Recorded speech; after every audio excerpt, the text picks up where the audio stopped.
नमस्कार दोस्तों, उम्मीद करता हूँ आप सब बिल्कुल ठीक होंगे और आज की इस खास क्लास को देखने के लिए आप सभी बिल्कुल तैयार होंगे। जितने भी ऐसे छात्र हैं क्लास में आ चुके हैं, आप सभी का बहुत बहुत स्वागत है। एक कमाल की क्लास देखने को मिल रही है। एसएससी जीडी 2026 की स्टैटिक जीके का वन शॉट आपको ये देखने को मिल रहा है।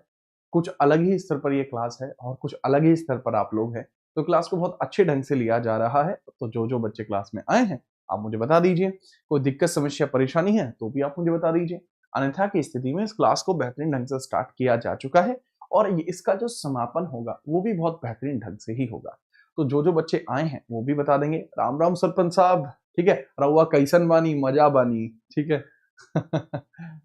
कैसे सब ठीक चल रहा है? राम राम भाई, राम राम नितिन चौधरी, ठीक है। तो जो जो क्लास के अंतर्गत आए हैं आप सभी का बहुत बहुत स्वागत है और चीजों को बहुत बेहतरीन ढंग से प्रारंभ किया जा चुका है और आपके लिए चीजों को अच्छा भी किया जाएगा। जय श्री राम भाई, जय Shri Ram. We are starting the class, ठीक है। तेलंगाना से भी काफी बच्चे जुड़े हैं क्लास में, क्या बात है। हैदराबाद से भी जुड़े हैं क्या? चलो, तो जो जो बच्चे आए हैं भाई आप सभी का स्वागत है। चीजों को बहुत अच्छा रखने के लिए आप सभी का बहुत बहुत आभार। Now we are starting the class, ठीक है। चलो चलो हम बात करते हैं थोड़ी सी। अगर हम जीडी के पेपर को देखते हैं, अगर we see the pattern of SSC GD, अगर हम एसएससी जीडी के पैटर्न को देखते हैं, ये एसएससी जीडी है और एसएससी जीडी के पैटर्न को अगर हम देखें कि इसका पैटर्न कैसा रहा है, तो एसएससी जीडी के पैटर्न को आप समझना, ठीक है। This is SSC GD and इसके पैटर्न को हम समझते हैं। सर एसएससी जीडी के पैटर्न में हमें पता लगेगा कि सर क्वेश्चंस जो होते हैं वो आपको देखने को मिलते हैं। जीएस के 20 क्वेश्चंस आपको देखने को मिलेंगे और ये जो 20 क्वेश्चंस हैं इसमें आप बात को समझना, आपको 20 क्वेश्चंस में हिसाब किताब कैसा देखने को मिलेगा। इन 20 क्वेश्चंस में हिसाब किताब कैसा देखने को मिलेगा? सर इसमें आपको कोर सब्जेक्ट आते हैं, जैसे पॉलिटी हुआ, हिस्ट्री हुआ, पॉलिटी हुआ, हिस्ट्री हुआ, ज्योग्राफी हुआ, ठीक है, और इकोनॉमिक्स हुआ। इसके अलावा ट्रेंडिंग पोर्शन थोड़ा ज्यादा आता है। ट्रेंडिंग पोर्शन जो है वो थोड़ा ज्यादा आता है क्योंकि यह करंट अफेयर्स है एंड यह स्टैटिक है, तो ये ठीक ठाक लेवल पर आता है। तो करंट अफेयर के लिए तो मैंने कल टॉप 100 कराए, स्टैटिक जीके के लिए आज मैं यहाँ पर आपको टॉप 75 क्वेश्चंस कराने वाला हूँ जो पर्याप्त होंगे। 75 क्वेश्चन कराऊंगा जो अच्छे खासे पर्याप्त सवाल आपके हो जाएंगे। इसमें एक्सप्लेनेशन बहुत ज्यादा बेहतर होगा, ठीक है। चलो, तो दूसरा आपको देखने को मिलता है, ट्रेंडिंग के बाद आपको देखने को मिलता है साइंस का पोर्शन। साइंस के पोर्शन में भी थोड़ी हम चर्चा कर लेंगे। साइंस के पोर्शन की डायरेक्टली हम चर्चा नहीं करते, इसके जो नोट्स हैं आपको वो हमारे जो टेलीग्राम चैनल है उस पर आपको देखने को मिल जाते हैं, ठीक है। खुल के खेलिए, स्टार्ट करते हैं क्वेश्चंस को। अच्छे खासे क्वेश्चंस होंगे, अच्छा खासा उनका डिस्कशन भी होगा। पत्थर को भी कर दे पानी, जय भवानी, ठीक है। चलो लीजिए भाई, पहले नंबर का सवाल। सवाल जितने भी होंगे वो मोस्ट रिलेटेड पैटर्न पे होंगे, जो अभी रिसेंटली पूछे गए सवाल हैं उस तरीके के क्वेश्चंस आपके होंगे। थोड़ी सी हम बात कर लेते हैं। आपको सवाल देखने को मिलता है, उस्ताद बिस्मिल्लाह खान को भारत रत्न से सम्मानित किया गया था। भारत रत्न मिलता है इनको 2001 में। ये शहनाई वादक है, ये एक वाद्य यंत्रिस्ट है, ये शहनाई वादक है। शहनाई वादक देखने को मिल जाएंगे। जरूरी बात यह है कि सर ये डुमराव बिहार में पैदा हुए थे, वाराणसी इनकी कर्म भूमि है। इनका जन्म कहां हुआ है? डुमराव बिहार में हुआ है। जन्म होता है डुमराव, डुमराव में हुआ है। डुमराव, डुमराव बिहार में इनका जन्म होता है। डुमराव बिहार में इनका जन्म होता है। कहा? डुमराव बिहार में जन्म होता है। और अगर हम बात करें वाराणसी में इन्होंने काफी कार्य किया है। वाराणसी इनके लिए कर्म भूमि है। वाराणसी इनके लिए कर्म भूमि है। वाराणसी, वाराणसी, वाराणसी, वाराणसी इनके लिए क्या है? कर्म भूमि है। कर्म भूमि है इनकी, क्योंकि यहाँ पर इन्होंने अच्छा खासा काम किया है। पॉइंटर की बात करें कि 15 अगस्त 1947 में इन्होंने लाल किले के प्राचीर पर शहनाई बजाई थी। देश के आजाद होने की खुशी में इन्होंने ये शहनाई बजाई। दूसरा सवाल आता है कि ठीक है चलो, वाराणसी कर्म भूमि है, इनकी मृत्यु कब होती है? बिस्मिल्लाह खान की मृत्यु की अगर मैं बात करूं, मृत्यु आपको कब देखने को मिलेगी? तो मृत्यु होती है इनकी 15 अगस्त 1900, सॉरी, मृत्यु होती है इनकी सन 2006 वाराणसी में। सन 2006 में होती है और वो भी कहां होती है? वाराणसी में होती है। तो भारत रत्न भी इनको मिल चुका है, डुमराव में जन्म हुआ है और ये शहनाई वादक है। बहुत इंपॉर्टेंट सवाल ये हो गए, ठीक है। चलो अगला सवाल ये होता है, दूसरे नंबर का अगला सवाल है, पेनिसिलिन की खोज किसने और किस वर्ष की थी? Who discovered penicillin and in which year? Penicillin की जो खोज है, दूसरे नंबर का सवाल हुआ, इसकी खोज किसके द्वारा की गई है और कब की गई है? इस बारे में थोड़ी चर्चा कीजिए, ठीक है। बताओ भाई देवशीन, क्या कहना चाहते हो? फटाफट से बात करते हैं, ठीक है। 1945 का नोबल मिला था। 1945 को नोबल मिलता है जिन्होंने भी किए। 1945 का नोबल भी इनको मिला है। नोबल भी इनको मिला है चिकित्सा के फील्ड का। लुइस पास्चर के द्वारा रेबीज, रेबीज की खोज जो है लुइस पास्चर के द्वारा की गई थी। चेचक का टीका, एडवर्ड जेनर। चेचक का टीका, चेचक का टीका जिसको चिकन पॉक्स कहा जाता है, वो खोजा है एडवर्ड जेनर ने। अलेक्जेंडर फ्लेमिंग के द्वारा खोज की जाती है पेनिसिलिन की। अलेक्जेंडर फ्लेमिंग को ही 1945 में नोबेल मिला। तो ये थोड़े से पॉइंटर्स होंगे अलेक्जेंडर फ्लेमिंग के बारे में, आप इनके बारे में याद रखना। अलेक्जेंडर फ्लेमिंग के बारे में, इनके बारे में आप याद रखना, बगैर परेशानी की इनके बारे में आप याद रखेंगे, ठीक है। चलो ओके, चलो। इन्होंने देखा था कि जो अलेक्जेंडर फ्लेमिंग ने देखा था कि पेनिसिलिन को, मतलब तो जो पेनिसिलिन है उसकी खोज की जाती है और एक तरीके से एंटीबायोटिक होता है, कई सारे बुखारों में भी यह दिया जाता है। ओके, चलो। तीसरे नंबर का सवाल ये रहा, बताइए भारत का पहला उपग्रह, प्रथम चंद्र मिशन और प्रथम मंगल मिशन क्या थे? देखो, सवाल को डेवलप ऐसे किया गया है ताकि आपको एक ही सवाल में 3-4 चीजें याद हो जाए। ऐसा ना हो कि भाई नॉर्मल नॉर्मल आपको एक बार में एक ही सवाल दिया जाए, नहीं। सवाल ऐसे दिए गए हैं कि एक ही बार में 3-3 क्वेश्चंस आपको याद हो जाएं, ठीक है। तो बात करते हैं इसके बारे में।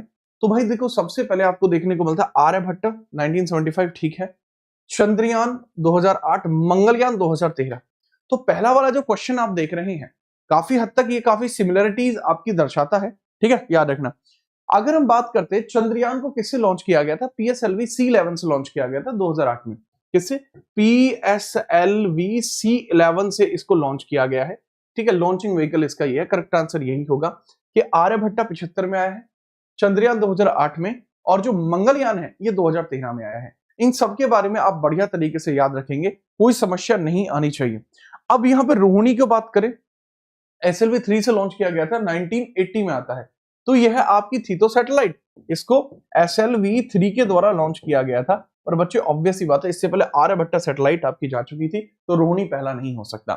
इस वजह से आर्यभट्टा के साथ हम जाएंगे क्योंकि वो पहला है, ठीक है, याद रखना। कार्तिक ठाकुर, लीजिए चौथे नंबर के सवाल के बारे में चर्चा करते हैं। फोर्थ नंबर का सवाल, नोबेल शांति पुरस्कार पाने वाली पहली महिला कौन थी और किस वर्ष उनको यह सम्मान मिला? नोबेल शांति पुरस्कार, नोबेल पीस प्राइज किसी महिला को भी मिल सकता है। ये सुन के आप चौंक भी सकते हैं कि वाओ, एक महिला को भी मिल चुका है यह आपका अवार्ड, ठीक है। चलो बात करते हैं, ऑस्ट्रेलियन है जो भी है, which of the any of these that is Australian है, ऑस्ट्रेलियन, ऑस्ट्रेलियन मूल की है, ऑस्ट्रेलियन मूल की है, इनको यह अवार्ड मिल चुका है, पहला शांति सम्मान किसी महिला को, ठीक है। चलो तो बात करते हैं इसके बारे में। तो बहुत ध्यानपूर्वक समझते हैं, बर्था वॉन शटनर देखने को मिल जाएगा, बर्था वॉन शटनर भी आपको देखने को मिल जाएंगे जो ऑस्ट्रेलियन है। मदर टेरेसा नहीं है, गधे हो तुम, मदर टेरेसा मैंने इंडियन बोला है क्या? बर्था वॉन शटनर ये कहां जाएंगी? ऑस्ट्रेलिया की है, ऑस्ट्रेलियन मूल की है, इन्होंने अवार्ड जीता है। मुझे पता था आधे से ज्यादा गलत दोगे तुम।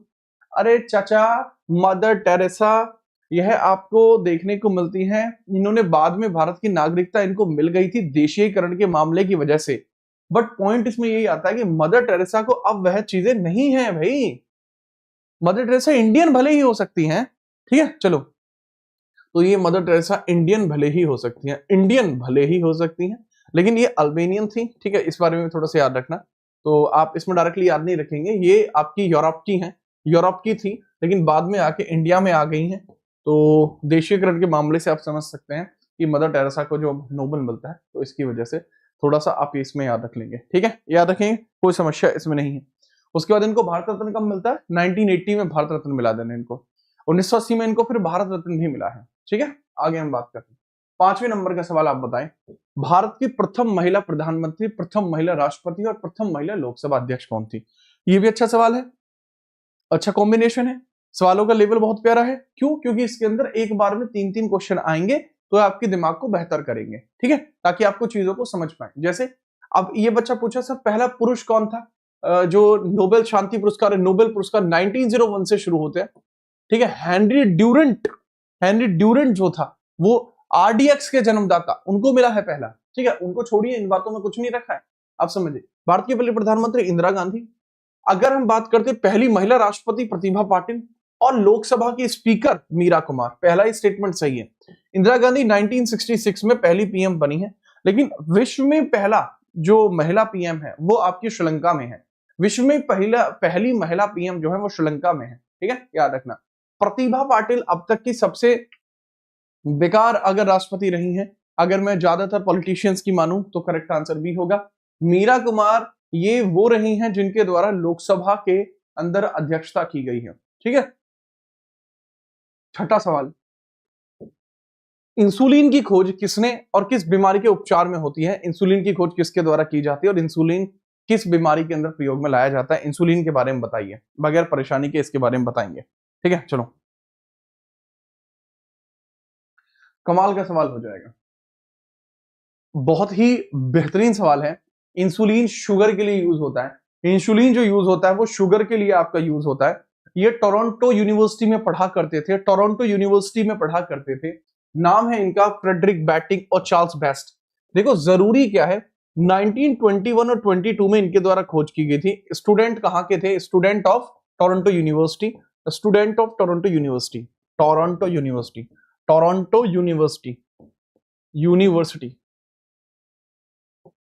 अब Toronto university is at Canada, Canada में है। शुगर के लिए यूज होती है, डायबिटीज के लिए यूज होती है। एक और कमाल की बात मैं बता दूं, नोबेल चिकित्सा का नोबेल प्राप्त करने वाले सबसे युवा व्यक्ति यही है। चिकित्सा का नोबेल प्राप्त करने वाले सबसे युवा व्यक्ति यही है। चिकित्सा नोबेल प्राप्त करने वाले, चिकित्सा का नोबेल प्राप्त करने वाले, नोबेल प्राप्त करने वाले सबसे युवा व्यक्ति ही हैं। नोबेल प्राप्त करने वाले सबसे युवा व्यक्ति यही है। सबसे युवा यही है, सबसे युवा यही है। चिकित्सा का जिसने नोबेल प्राप्त किया है, सबसे युवा आपको यही देखने को मिलते हैं। ठीक है, इस बारे में थोड़ा सा आप याद रखना। 6 के बाद 7वें नंबर का सवाल है, हेमिस नेशनल पार्क जो विश्व का सबसे बड़ा हिम तेंदुआ संरक्षित क्षेत्र है, यह किस पर्वत श्रृंखला में स्थित है? हेमिस नेशनल पार्क जो लद्दाख में देखने को मिलता है, पूछा जाता है ये कौन सी पर्वत श्रृंखला में स्थित देखने को मिल जाएगा, बताओ। ये भी आसान सवाल है, आसान है। ठीक है, आसान सवाल आपको देखने को मिल जाएगा।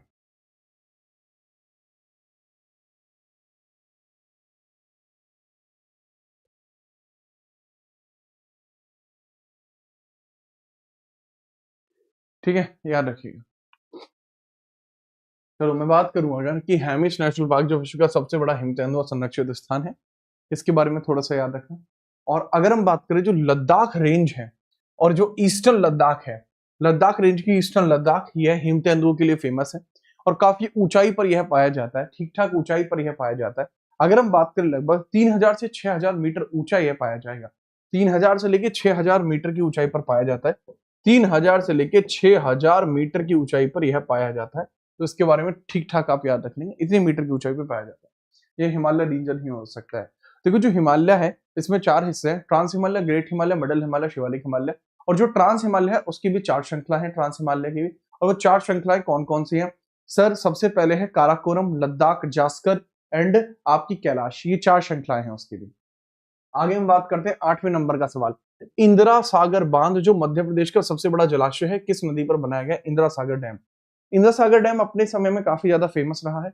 ठीक ठाक आपको देखने को मिल जाएगा, नदी आपकी पूछी गई है तो अगर अगर हम बात करें ठीक ठाक है। ठीक है, 92 मीटर लंबा है, 653 मीटर, 92 मीटर ऊंचा है, 92 मीटर ऊंचा है। ठीक है, 652 मीटर की बात करूं तो इसकी लंबाई है, 652 मीटर इसकी लंबाई है, 92 मीटर आपको ऊंचा देखने को मिल जाएगा। ठीक है, याद रखना। और अगर हम कमाल की बात करें 2005 में ये बन के तैयार हुआ और ये नर्मदा रिवर पे है, नर्मदा रिवर पे है, 2005 में बन के रेडी हुआ है, 2005 में बन के रेडी हो जाता है। और अगर ये ही पूछ लें कि सर यह किस रिवर पे है, नर्मदा रिवर पर देखने को मिल जाएगा। ठीक है, चलो नर्मदा रिवर पे आपको देखने को मिल जाएगा। थोड़ा सा इसके बारे में याद रखना, मध्य प्रदेश के अंतर्गत है। मध्य प्रदेश को टाइगर स्टेट भी कहा जाता है क्योंकि सबसे ज्यादा जो हमारे नेशनल पार्क्स हैं या टाइगर रिजर्व्स हैं वो आपको मेजरली मध्य प्रदेश में ही देखने को मिलते हैं और यही है यह जलाशय। ठीक है, ओके। आगे हम बात करते हैं बच्चे 9वें नंबर का सवाल, ग्रैमी अवार्ड जीतने वाले पहले भारतीय कौन थे? इनके बारे में बताइए। ग्रैमी अवार्ड जीतने वाले पहले भारतीय कौन हैं, इनके बारे में थोड़ा सा बताओ। Who is the person who won the Grammy award for the first time in India? ठीक है, एक एल्बम आती है वेस्ट मीट्स ईस्ट, एक एल्बम आती है, एक एल्बम थी जिसका नाम था वेस्ट मीट्स ईस्ट। ये एल्बम किसकी थी? ये पंडित रविशंकर की थी। 1968 में पंडित रविशंकर को ग्रैमी मिलता है। संगीत के क्षेत्र में दिया जाने वाला सबसे बेहतरीन अवार्ड आपको देखने को मिल जाएगा, सबसे बेहतरीन अवार्ड आपको देखने को मिल जाएगा। और ये इन्होंने एक इजराइल के व्यक्ति के साथ मिलकर गाया था, ठीक है। तो टोटल इनको मिल चुके हैं 3 ग्रैमी, टोटल मिल चुके हैं इनको 3 ग्रैमी, आपको इनको मिल चुके हैं, ठीक है, याद रखना। और एक 68 में मिला, एक 73 में, एक 2013, 68, 73, 2013, 1968 में, 73 में और 2013 में इनको यह ग्रैमी मिल चुका है। इनको 3 ग्रैमी मिल चुके हैं, ग्रैमी अवार्ड, ठीक है, याद रखना।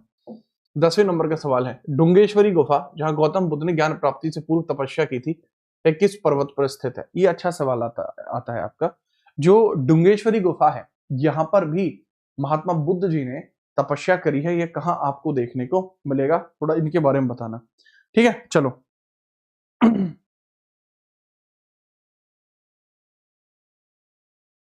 अब इसके बारे में समझना, सुजाता को जानता है कोई बच्चा? Is there any student who know Sujata? Mahatma Buddha के जीवन में एक सुजाता नाम की बच्ची है, उसको कोई जानता है? सुजाता को कोई जानता है? मुझे बताओ। कोई बच्चा जो मुझसे एंशिएंट हिस्ट्री पढ़ा हो, वो सुजाता को ना जानता हो तो बहुत पिटेगा फिर वो। देखो मैं बताता हूँ, महात्मा बुद्ध अपने घर से निकलते हैं 29 वर्ष की आयु में ज्ञान की प्राप्ति के लिए, और 6 वर्ष तक भटकते हैं, 35 वर्ष की आयु में ज्ञान की प्राप्ति होती है। लेकिन उससे पहले एक समय था जब वो गया में बैठते हैं अपने वास्तविक काम के लिए। अगर हम बात करें प्राग बोधि पर्वत गया के अंदर इन्होंने तपस्या करी, पर्वत के अंदर, पर इनको कोई भी वहां से कुछ भी हासिल नहीं हुआ। ये वापस आते हैं और ये एक बौद्धि वृक्ष, पीपल के वृक्ष के नीचे बैठ जाते हैं, तपस्या करते रहते हैं। इनका जो पेट है वो इनकी कमर से लग जाता है। भूख इतनी ज्यादा कि मतलब ये समझ लीजिए कि प्राण निकल ही नहीं रहे हैं, भूख की वजह से प्राण नहीं निकल रहा है, वरना शरीर में बचा कुछ नहीं है। तो सुजाता नाम की एक जो बच्ची होती है, वो महात्मा बुद्ध को खीर खिलाती है। इन्होंने खीर खिलाई थी, खीर खिलाई, और यह खीर खाने के बाद इनकी जो आत्मा संतृप्त होती है, वो इतनी संतृप्त हो गई कि इनको वास्तविकता में महसूस हुआ कि वाह, जीवन ये है, जीवन का सही अर्थ क्या है, कैसे है, वो इनको यहाँ पर महसूस होता है।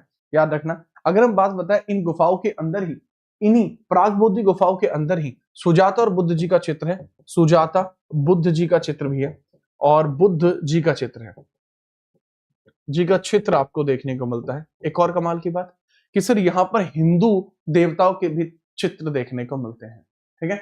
11वें नंबर का सवाल आपको देखने को मिलेगा। 11th क्वेश्चन है, भारत के प्रथम राष्ट्रपति जो 2 बार चुने गए, प्रथम उपराष्ट्रपति और प्रथम प्रधानमंत्री कौन है? ठीक है, इन दोनों ही क्वेश्चंस के बारे में आप थोड़ा सा मुझे बताएंगे कि भारत के प्रथम राष्ट्रपति जो 2 बार चुने गए, प्रथम उपराष्ट्रपति और प्रथम प्रधानमंत्री कौन थे, इनके बारे में बताइए, ठीक है। चलो, बगैर परेशानी के इनके बारे में बात बताइए। सर सुजाता तो मिक्सर भी आता है, अरे मिक्सर तो आप भी हैं, चीते। Who was the India's first president elected twice, first vice president and first prime minister, तीनों के बारे में चर्चा करिए, ठीक है। चलो देखो, अगर हम बात करते हैं, भारत के प्रथम राष्ट्रपति जो 2 बार चुने गए, एकमात्र हैं डॉक्टर राजेंद्र प्रसाद। सुपली राधाकृष्णन देखने को मिलते हैं जो प्रथम उपराष्ट्रपति हैं, और जवाहरलाल नेहरू देखने को मिलते हैं जो आपको देखने को मिलते हैं हमारे यहाँ पर, जो पहले हमारे पीएम है, ठीक है। तो इनके बारे में थोड़ा सा याद रखना। वीवी गिरी वो हैं जो दोहरी चरण की मतगणना में जीते थे, दोहरे चरण की मतगणना में जीते थे, इनके बारे में भी याद रखना, ओके, याद रखना। वीवी गिरी ने किसको हराया था? इन्होंने हराया था उनको जो सबसे युवा था, नीलम संजीवा रेड्डी को हराया था इन्होंने, ठीक है। नेक्स्ट है 12वें नंबर का सवाल है, बताइए, अभिनय दर्पण और संगीत रत्नाकर में वर्णित किस शास्त्रीय नृत्य शैली को एक हार्य और दोहार्य जैसे अंगों में विभाजित किया गया है? देखो, एक हार्य दोहार्य का मतलब क्या होता है, इसको चाहो तो सिंगल आप कर ले। अभिनय दर्पण किसने लिखी है? नंदीकेश्वर के द्वारा लिखी गई है, नंदीकेश्वर के द्वारा लिखी गई है, नंदीकेश्वर के द्वारा लिखी गई है अभिनय दर्पण। इनमें से कौन सी ऐसी शैली है जिसको एक हार्य और दो हार्य बताया गया है? एक हार्य और दो हार्य बताया गया है, इसके बारे में थोड़ी सी चर्चा कर दीजिए। अगर हम इसके बारे में चर्चा करते हैं तो सर एक हार्य दो हार्य बताया जाता है, तो जो कथक शैली है ये एक हार्य भी है और दो हार्य भी है। कथक शैली दोनों ही हिस्सों में आपको देखने को मिलेगी, कथक एक हार्य भी है और दो हार्य भी है, ठीक है। कथक कैसी शैली है? सर कथक दोनों ही तरीके से देखने को मिल जाती है, काफी फेमस रही है कथक की शैली, और ये एक हार्य और दो हार्य दोनों ही प्रकार से ही है, पॉसिबल है कि ये हो जाए, ठीक है। संगीत रत्नाकर के अंतर्गत भी इसी की चर्चा की गई है, जिसमें इसको दोनों प्रकार से बताया गया है। ये अलग अलग क्षेत्रों में आपको देखने को मिलती है, अलग अलग क्षेत्रों में आपको देखने को मिल जाती है, बगैर परेशानी के इसके बारे में याद रखना। ठीक है, चलो अगर मैं बात करूं जयपुर घराना किसने एस्टैब्लिश किया है, ठीक है, अगर मैं बात करूं जो जयपुर घराना है, क्योंकि कथक जो है यह आपका अलग अलग जगह होता है, जैसे लखनऊ जयपुर, लखनऊ में होता है, जयपुर में होता है, जयपुर में आपको देखने को मिल जाएगा, और आपका रायगढ़ में देखने को मिलता है, रायगढ़ में देखने को मिलता है।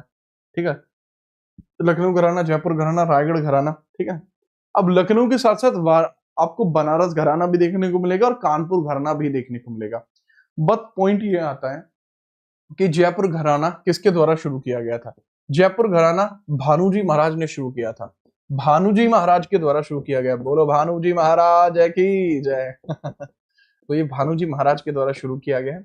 लखनऊ कथक के लिए बहुत ज्यादा फेमस है, लखनऊ घराना कथक के लिए बहुत ज्यादा फेमस आपको देखने को मिल जाएगा। और इसको जो संरक्षण दिया था वो वाजिद अली शाह के द्वारा दिया गया था। रायगढ़ जो घराना है, रायगढ़ घराना, ये छत्तीसगढ़ में देखने को मिलता है, बट ये भी कथक के लिए फेमस आपको देखने को मिल जाएगा। अब मैं बात करता हूँ मोहिनीअट्टम है, ये केरला में आपको देखने को मिलता है। केरला मोहिनीअट्टम एक बार के लिए पूरा खत्म हो गया था, लेकिन कल्याण कुट्टी अम्मा नाम की एक महिला ने इसको रीजेनोवेट किया। ओडिशी ओडिशा में होगा, कुचिपुड़ी आंध्र प्रदेश में देखने को मिल जाएगा। 13वें नंबर का सवाल ये रहा, इंडिका पुस्तक किसने लिखी और यह किस शासक के समय भारत का वर्णन करती है? इंडिका जो बुक है यह मैगस्थनीज ने लिखी और चंद्रगुप्त मौर्य के समय का वर्णन करती है। जो फाहियान है वो चंद्रगुप्त द्वितीय के समय आया था, ये चीनी है। हैंसवांग हर्षवर्धन के समय आया था। अलबरूनी महमूद गजनवी के समय आया था। ठीक है, इत्सिंग नाम की किताब हैंसवांग की है। अलबरूनी की जो किताब है वो तहकीक हिंद है, तहकीक हिंद नाम की किताब है, थोड़ा सा इसमें आप याद रखेंगे। मैगस्थनीज की इंडिका किताब के अंदर भारतीय समाज के कितने टुकड़े किए गए हैं? भारतीय समाज के 7 टुकड़े किए गए हैं। भारतीय समाज के 7 टुकड़े किए गए हैं, इसके बारे में भी आप याद रखेंगे। ठीक है, याद रखना। इसके अंतर्गत भी आपके कितने टुकड़े किए गए हैं? 7 टुकड़े इसके अंतर्गत किए गए हैं, थोड़ा सा आप याद रखेंगे। ठीक है, चलो 14वें नंबर का सवाल है ये रहा, मुद्रा राक्षस नाटक किसने लिखा है और यह किस ऐतिहासिक घटना पर आधारित है? बताइए फटाफट से। जो मुद्रा राक्षस है ये किस बारे में चर्चा करती है? अच्छा सवाल है। ठीक है, ऑप्शंस क्या गजब है।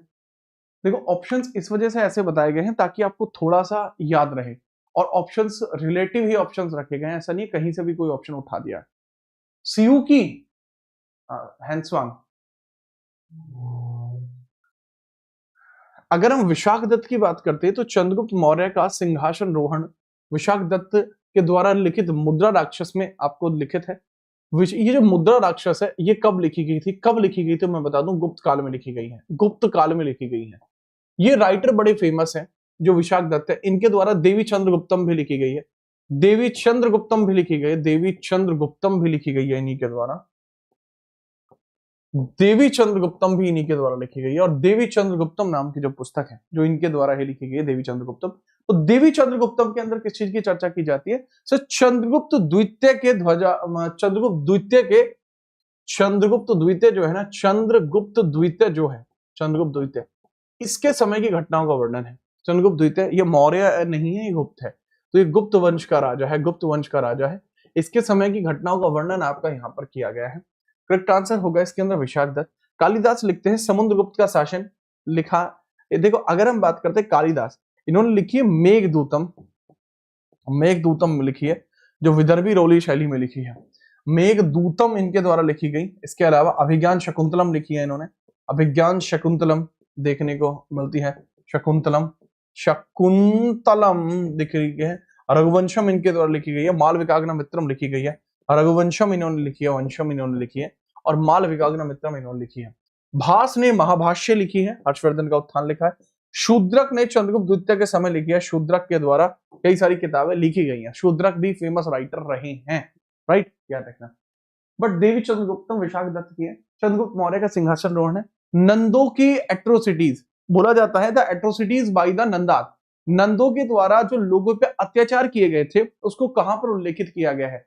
देखो अगर हम बात करें नंदों के ऊपर जो अत्याचार किए गए हैं वो कहां पर उल्लेखित है, तो यहाँ उल्लेखित देखने को मिलते हैं। ठीक है, कहां?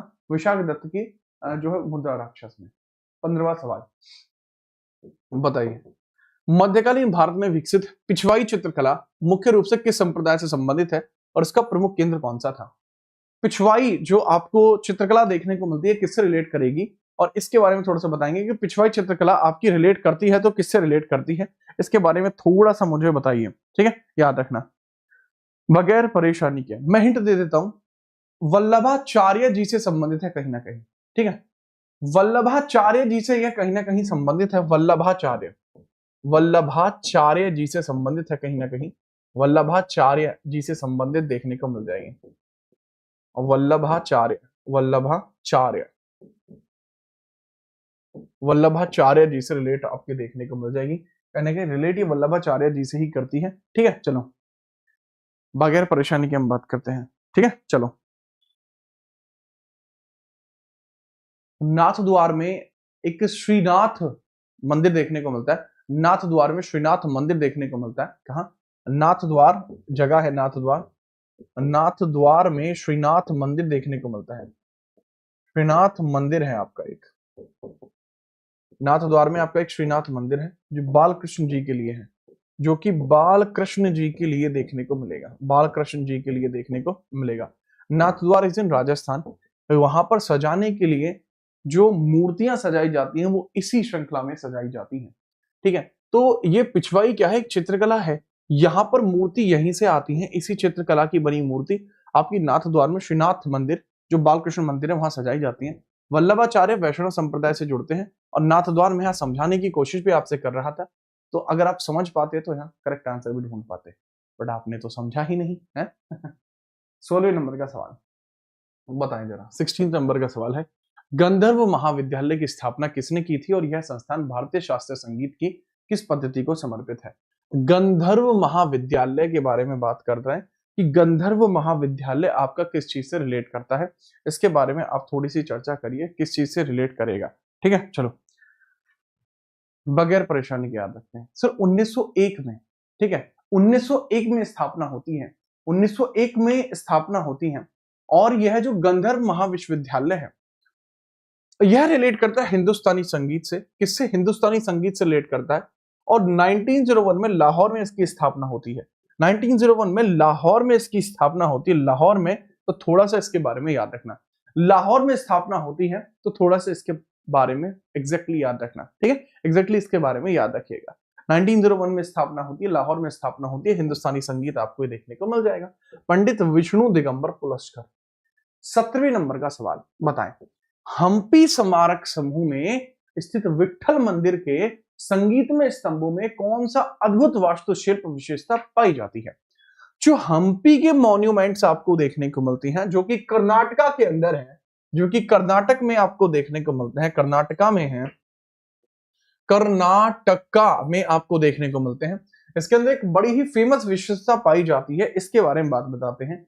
यह स्तंभ कितने हैं सर, यहाँ 56 स्तंभ देखने को मिलते हैं, टोटल स्तंभ कितने हैं, 56 टोटल स्तंभ हैं आपके, मैं बता चुका हूँ ये लाहौर में बने हैं। हाँ यहाँ मैंने बताया कि आपको 56 स्तंभ देखने को मिलते हैं हम्पी ग्रुप के अंदर, और जो प्रत्येक स्तंभ है वो अलग अलग स्वर निकालता है, प्रत्येक स्तंभ अलग अलग स्वर निकालता है, संगीत की ध्वनियां अलग अलग यहाँ पर बजाई जाती हैं, उसके बारे में याद रखिएगा, संगीत की अलग अलग ध्वनियां निकलती हैं। Each pillar produce different musical notes, प्रत्येक स्तंभ अलग अलग सुर उत्पन्न करता है, तो यह आपको देखने को मिलते हैं कि 56 सुर हैं, 56 पिलर्स हैं, और हर एक के अंतर्गत आपको देखने को मिलेगा कि अलग ही ध्वनि निकलती है, तो बड़ा फेमस है, बड़ा फेमस आपको स्वर देखने को मिलते हैं, ठीक है। चलो आगे हम बात करते हैं 18वें नंबर का सवाल, बताइए किस लोक नृत्य में नर्तक अपने सिर पर 7 से 8 मिट्टी के घड़े रखकर नृत्य करते हैं और ये राजस्थान के किस क्षेत्र में देखने को मिलता है। अपने सर पर 7 से 8 घड़े रखे जाते हैं, अपने सर पे 7 से 8 घड़े रखे जाते हैं, इसके बारे में थोड़ा सा बताइए कहाँ आपको देखने को मिलता है मेजरली। सर ये उदयपुर और जयपुर के क्षेत्र में मेजरली होता है, उदयपुर और जयपुर के क्षेत्र में मेजरली यह डांस होता है, उदयपुर जयपुर में। उदयपुर जो क्षेत्र है वहां आपको देखने को मिलता है, पाली भी है, पाली क्षेत्र भी वही है, ठीक है, तो इसके बारे में बात करते हैं। सॉरी पाली के से तो दूर होता है, उदयपुर और जयपुर में लिखा हुआ है स्पष्ट। अगर हम बात करते हैं भवई, जो डांस है भवई, भवई उदयपुर जयपुर क्षेत्र में होता है। भवई ऐसा डांस है जो आपको देखने को मिलेगा, ये गुजरात में भी होता है, ठीक है, सारे राजस्थान के बिल्कुल है। घूमर मेवाड़ में होता है, राजस्थान का ही है। कालबेलिया पाली जोधपुर में होता है, ऑब्वियस सी बात है। इसको यूनेस्को में 2010 में शामिल किया गया था, 2010 में ये यूनेस्को इंटेंजिबल लिस्ट में भी आया था, इंटेंजिबल लिस्ट में भी आया था। बट पूछा क्या गया है, पूछा गया है जो आपके सर पर 7 से 8 मिट्टी के घड़े लेकर नृत्य होता है वो भवई डांस है। गौर जो होता है, गौर है, ये गैर नहीं होता, गौर है, गौर महोत्सव है ये। गौर महोत्सव मां पार्वती की पूजा के लिए होता है और यह आपका मेवाड़ क्षेत्र में होता है। ठीक है, चलो आगे हम बात करें। 19वें नंबर का सवाल ये रहा, बताएं भारत का पहला समाचार पत्र, प्रथम हिंदी समाचार पत्र और प्रथम दैनिक समाचार पत्र की बात करते हैं। भारत का पहला समाचार पत्र कब आया, पहला हिंदी समाचार पत्र कब आया और पहला जो आपका दैनिक समाचार पत्र है यह कब आया, इसके बारे में बात करते हैं बगैर परेशानी के। इसके बारे में शुरुआत करते हैं बिना किसी दिक्कत के। फटाफट बताओ, बात करते हैं। देखो मुझे याद है इसके करेक्ट आंसर की अगर आप बात करोगे तो आसानी से समझ पाओगे इसका करेक्ट आंसर आपका कौन सा देखने को मिल सकता है। ठीक है, चलो एक न्यूज़पेपर आता था पहले जिसको बोला जाता था बंगाल गजट। भारत का पहला न्यूज़पेपर था जिसको जेम्स ऑगस्टस हिक्की के द्वारा प्रकाशित किया गया था। बंगाल गजट नाम का एक न्यूज़पेपर आया करता था, नाम क्या था, बंगाल गजट। और 1780 में यह न्यूज़पेपर आया था। कब आया था, 1780 में आपको ये न्यूज़पेपर देखने को मिला है बंगाल गजट। तो इसके बारे में थोड़ा सा याद रखना, बंगाल गजट के बारे में याद रखना। मार्तंड साप्ताहिक था, यह साप्ताहिक था, हिंदी में आया था। इसको लिखा था जेम्स अगस्टस हिक्की ने शुरू किया था। इसको जेम्स ऑगस्टस के द्वारा शुरू किया गया था, ऑगस्टस के द्वारा शुरू किया गया था।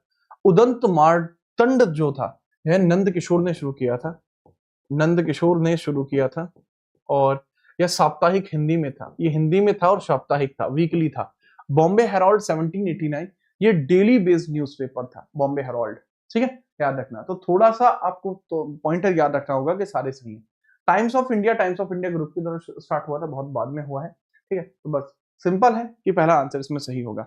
ये जेम्स ऑगस्टस हिक्की ने शुरू किया और बॉम्बे हेराल्ड आपका वो था जो डेली बेसिस पर आया था। बॉम्बे हेराल्ड वो था जो डेली बेसिस पर आपको देखने को मिल जाएगा बगैर परेशानी के। ठीक है, चलो याद रखना। जो टाइम्स ऑफ इंडिया है वो बॉम्बे टाइम्स के तौर पर स्टार्ट हुआ था। It was started as Bombay time, started as Bombay time, started as Bombay time, Bombay time की तरह ये शुरू हुआ था, बॉम्बे टाइम की तरह यह शुरू हुआ था, बॉम्बे टाइम्स की तरह ये शुरू हुआ था। ठीक है, याद रखना। हाँ, जुगल किशोर के द्वारा शुरू किया गया था। हम सॉरी, मैं नंद किशोर लिख दिया है, जुगल किशोर ने शुरू किया था इसको, बाई जुगल किशोर, बाई जुगल किशोर। आगे हम बात करते हैं 20वें नंबर का सवाल, बताइए मांडना या मंडना कला किस राज्य से संबंधित है और इसे मुख्यतः किन अवसरों पर बनाया जाता है। जो मंडना शैली आपको देखने को मिलती है, मंडना शैली associated with which state and on which occasion its primary created. जो मंडना शैली आपको देखने को मिलती है इसके बारे में आप मुझे बताएंगे कहां आपको यह देखने को मिलती है, फटाफट बताइए। सर अगर मैं बात बताऊं, गेरू होता है, गेरू, रंग दे तुम है गेरुआ, वो गेरुआ जो होता है ना, तो गेरुआ रंग जो होता है उसको घरों के ऊपर लगाया जाता है। अब तो खैर कच्चे घर नहीं है, जब कच्चे घर हुआ करते थे तब मंडना शैली का प्रयोग अधिक हुआ करता था। ठीक है, प्राकृतिक रंगों से चीजें बनाई जाती थी। ठीक है, बगैर परेशानी के याद रखना। अगर हम बात करें हाडोती क्षेत्र के अंदर आपका बड़ा फेमस है, हाडोती में, हाडोती क्षेत्र में फेमस है, हाडोती, हाडोती क्षेत्र में फेमस है, हाडोती क्षेत्र में फेमस है। अब हाडोती क्षेत्र कहाँ का है, ये राजस्थान का क्षेत्र है। हाडोती राजस्थान का क्षेत्र है। तो दिवाली और होली में हाडोती में आपकी मंडना या मांडना शैली आपको देखने को मिलती है। गेरू रंग की चित्रकलाएं या गेरू या प्राकृतिक रंग की चित्रकलाएं चलती हैं, गेरू या प्राकृतिक रंग की चित्रकलाएं चलती हैं, गेरू या प्राकृतिक रंग की चित्रकलाएं, प्राकृतिक रंग की चित्रकलाएं, प्राकृतिक रंग की चित्रकलाएं चलती हैं, चित्रकलाएं आपकी चलती हैं, चित्रकलाएं चलती हैं, चित्रकलाएं चलती हैं। वो देखने को मिलती हैं आपकी किसके अंदर, मांडना या मंडना में देखने को मिलती है। ठीक है, याद रखिएगा। इसके बाद हम आगे बात करते हैं। हाँ, एमपी में होती है बट एमपी में इतना नहीं होता। ठीक है, याद रखेंगे। 21वें नंबर का सवाल, बताइए संगीत नाटक अकेडमी द्वारा मान्यता प्राप्त किस पारंपरिक थिएटर रूप में वैशम, पचा, करीना, थाडी जैसे चरित्र प्रकार पाए जाते हैं, इसके जैसे चरित्र प्रकार पाए जाते हैं, इसके बारे में चर्चा करते हैं। ये कहां आपको पाए जाते हैं, मेजर है, इसके बारे में बात करते हैं। ठीक है, इसके बारे में बात करते हैं।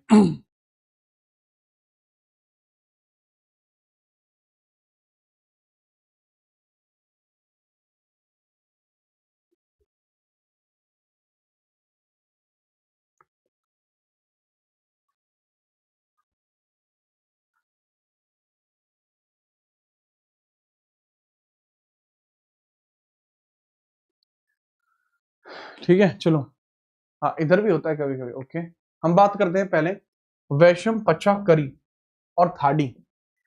ये कुछ करेक्टर्स हैं, ये कुछ स्टाइल्स हैं, ये कुछ हिस्से हैं। ठीक है, जैसे एक महिला का एक आभूषण होता है रूठना, मनाना, खुश होना, खिलखिलाना, हंसना, ये सब एक महिला के कैरेक्टर्स होते हैं। उसी प्रकार से आपको देखने को मिलते हैं ये मुद्रा संकेत वगैरह होते हैं। 24 इनके प्रकार होते हैं। दीज आर मुद्रा संकेत, ये मुद्रा संकेत हैं। ये क्या है? मुद्रा संकेत हैं आपके। और मुद्रा संकेत टोटल कितने होते हैं? मुद्रा संकेत वैसे तो 24 हैं, उनमें से एक हिस्सा है वैशम, पचा, ठीक है, कारी और जो है थाडी। तो ये आपके हैं कथकली के हैं मेजरली, ये आपके कथकली के मेजरली देखने को मिल जाएंगे। केरला के मुद्रा संकेत जो टोटल 24 होते हैं, ठीक है, कथकली में आपको ये देखने को मिलते हैं। इनके बारे में थोड़ा सा याद रखना। यक्षगान कर्नाटक में होता है, बहुत फेमस वहां का लोक संगीत भी है, ठीक है। और दूसरा यक्षगान के बारे में याद रखना, यक्षगान आपका एक मेजर डांस भी है। दूसरा हम बात करते हैं कुडियट्टम, केरला का है, फोक डांस है। भवई गुजरात और राजस्थान में होने वाला आपका एक फोक डांस देखने को मिलता है, ठीक है। इसके बारे में थोड़ा सा आप याद रखेंगे, कोई समस्या आपको नहीं होनी चाहिए। 22वें नंबर का सवाल, डिस्कवरी ऑफ इंडिया पुस्तक कब कहां लिखी गई थी? किसने लिखी थी? Who wrote this discovery of India? Who wrote this discovery of India? इन सब के बारे में हम चर्चा करते हैं। किसने लिखा, कब लिखा, क्यों लिखा, कारण क्या था, क्या क्या कुछ कुछ इसके अंदर जितने भी फैक्ट आपको देखने को मिलते हैं इसके बारे में बात बताते हैं, बहुत परेशानी के, ठीक है, बहुत बगैर परेशानी के इसके बारे में याद रखिएगा। हम एक एक करके सारी चर्चाओं की बात कर लेते हैं, जो जो चीज आपको देखने को मिलेगी। सबसे पहले है अहमदनगर किले जेल में 42 से लेके 46 के बीच में, इस बीच में इसको लिखा गया था। नहीं, इसको ऑप्शंस बहुत नजदीक हैं, बहुत सटीक ऑप्शंस होने की वजह से समस्याएं हो गई हैं। ऑप्शंस अगर सटीक ना होते तो इसको आसानी से चुना जा सकता था, बट इसका एग्जैक्ट ऑप्शन हम जो देख सकते हैं that is Ahmednagar fort jail 1944। जो अहमदनगर फोर्ट जेल 1944 है, ये इसके लिए अच्छा आंसर है, ये इसके लिए अच्छा आंसर है। और इसके पीछे का मैं कारण भी बता देता हूँ, कारण क्या है। देखो, जो अहमदनगर फोर्ट जेल है 1944 में आपको देखने को मिल रही है, this can be the good answer. And the reason behind this, इसके पीछे का रीजन भी है कि जब भारत छोड़ो आंदोलन चला, भारत छोड़ो आंदोलन चला, तो उसमें जवाहरलाल नेहरू जो इसके राइटर हैं, जवाहरलाल नेहरू जो इसके राइटर हैं, जवाहरलाल नेहरू को किया जाता है यहाँ पर अरेस्ट, जवाहरलाल नेहरू को किया जाता है यहाँ अरेस्ट। ये जवाहरलाल नेहरू यहाँ अरेस्ट हो गए। जैसे ही जेएल नेहरू अर्थात जवाहरलाल नेहरू अरेस्ट होते हैं, तुरंत, मैं बात को समझना, इनको डाल दिया जाता है अहमदनगर जेल में। इनका अरेस्ट कब होता है? सर 9 अगस्त को इनका अरेस्ट हुआ था, और वो भी 1942 में अहमदनगर जेल में इनको डाला गया। अरेस्ट होते ही इन्होंने वहां जाके राइटिंग करना शुरू किया, और तब जाकर 1944 में इन्होंने अहमदनगर जेल में डिस्कवरी ऑफ इंडिया लिखी। अगर मैं एग्जामिनर होता तो मैं कभी नहीं पूछता, मैं पूछता कि डिस्कवरी ऑफ इंडिया को लेकर दूरदर्शन पे एक सीरीज चली थी, उसका नाम बताइए। दूरदर्शन पर एक सीरीज चली थी, दूरदर्शन पर एक सीरीज चली थी, उसका नाम मुझे बताओ। और ये कब सीरीज चली थी? दूरदर्शन पर, टेलीविजन सीरीज है दूरदर्शन पर, भारत एक खोज। और यह भारत एक खोज चलती है आपकी 1988 में, वो जो बहुत फेमस हुई थी। 1988 में चलती है भारत एक खोज, इसके बारे में याद रखना। भारत एक खोज आपको देखने को मिल जाएगी, इसके अंदर सारे के सारे जो करेक्टर हैं वो ऐसे लगते हैं जैसे मानो रियल हो, ऐसे लगते हैं जैसे मानो रियल हो, इस बारे में भी याद रखना, ठीक है। चलो आगे हम बात करते हैं, कोई समस्या आपको नहीं होनी चाहिए।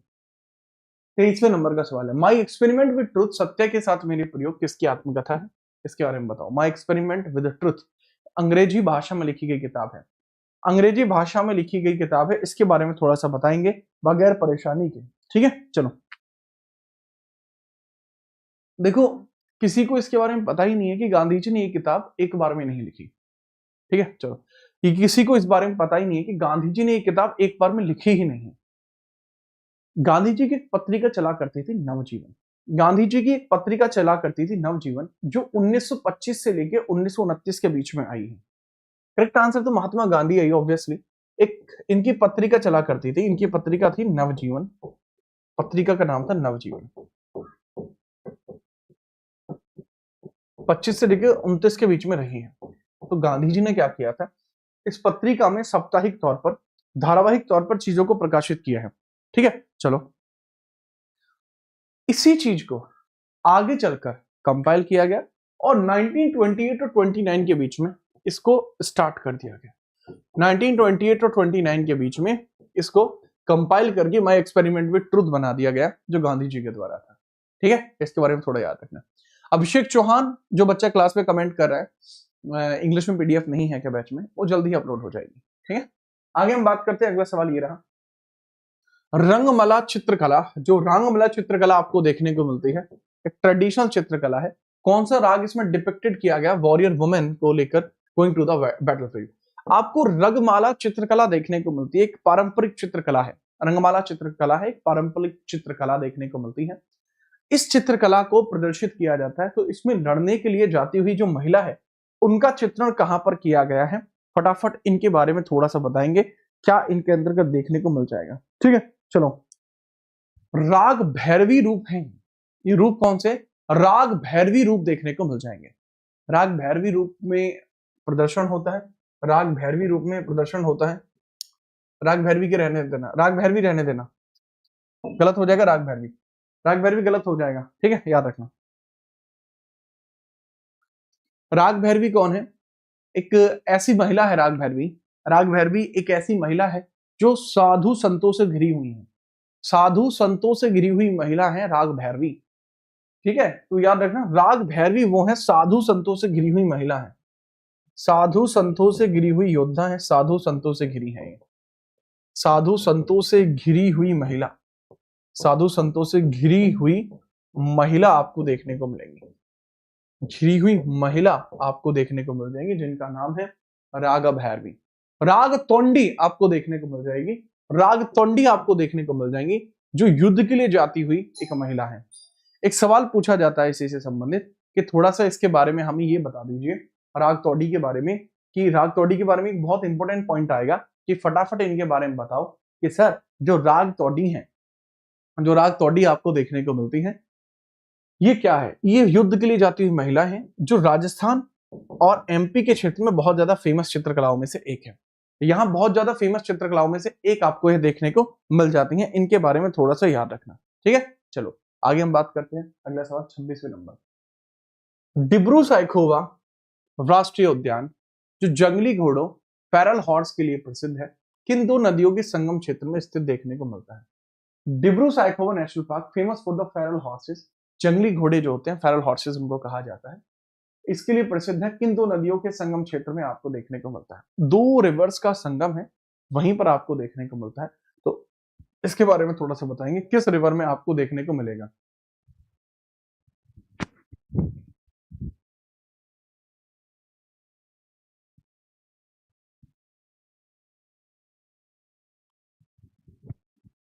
फटाफट बताइए। डिब्रू साइखोवा, डिब्रू साइखोवा के बारे में बताइए।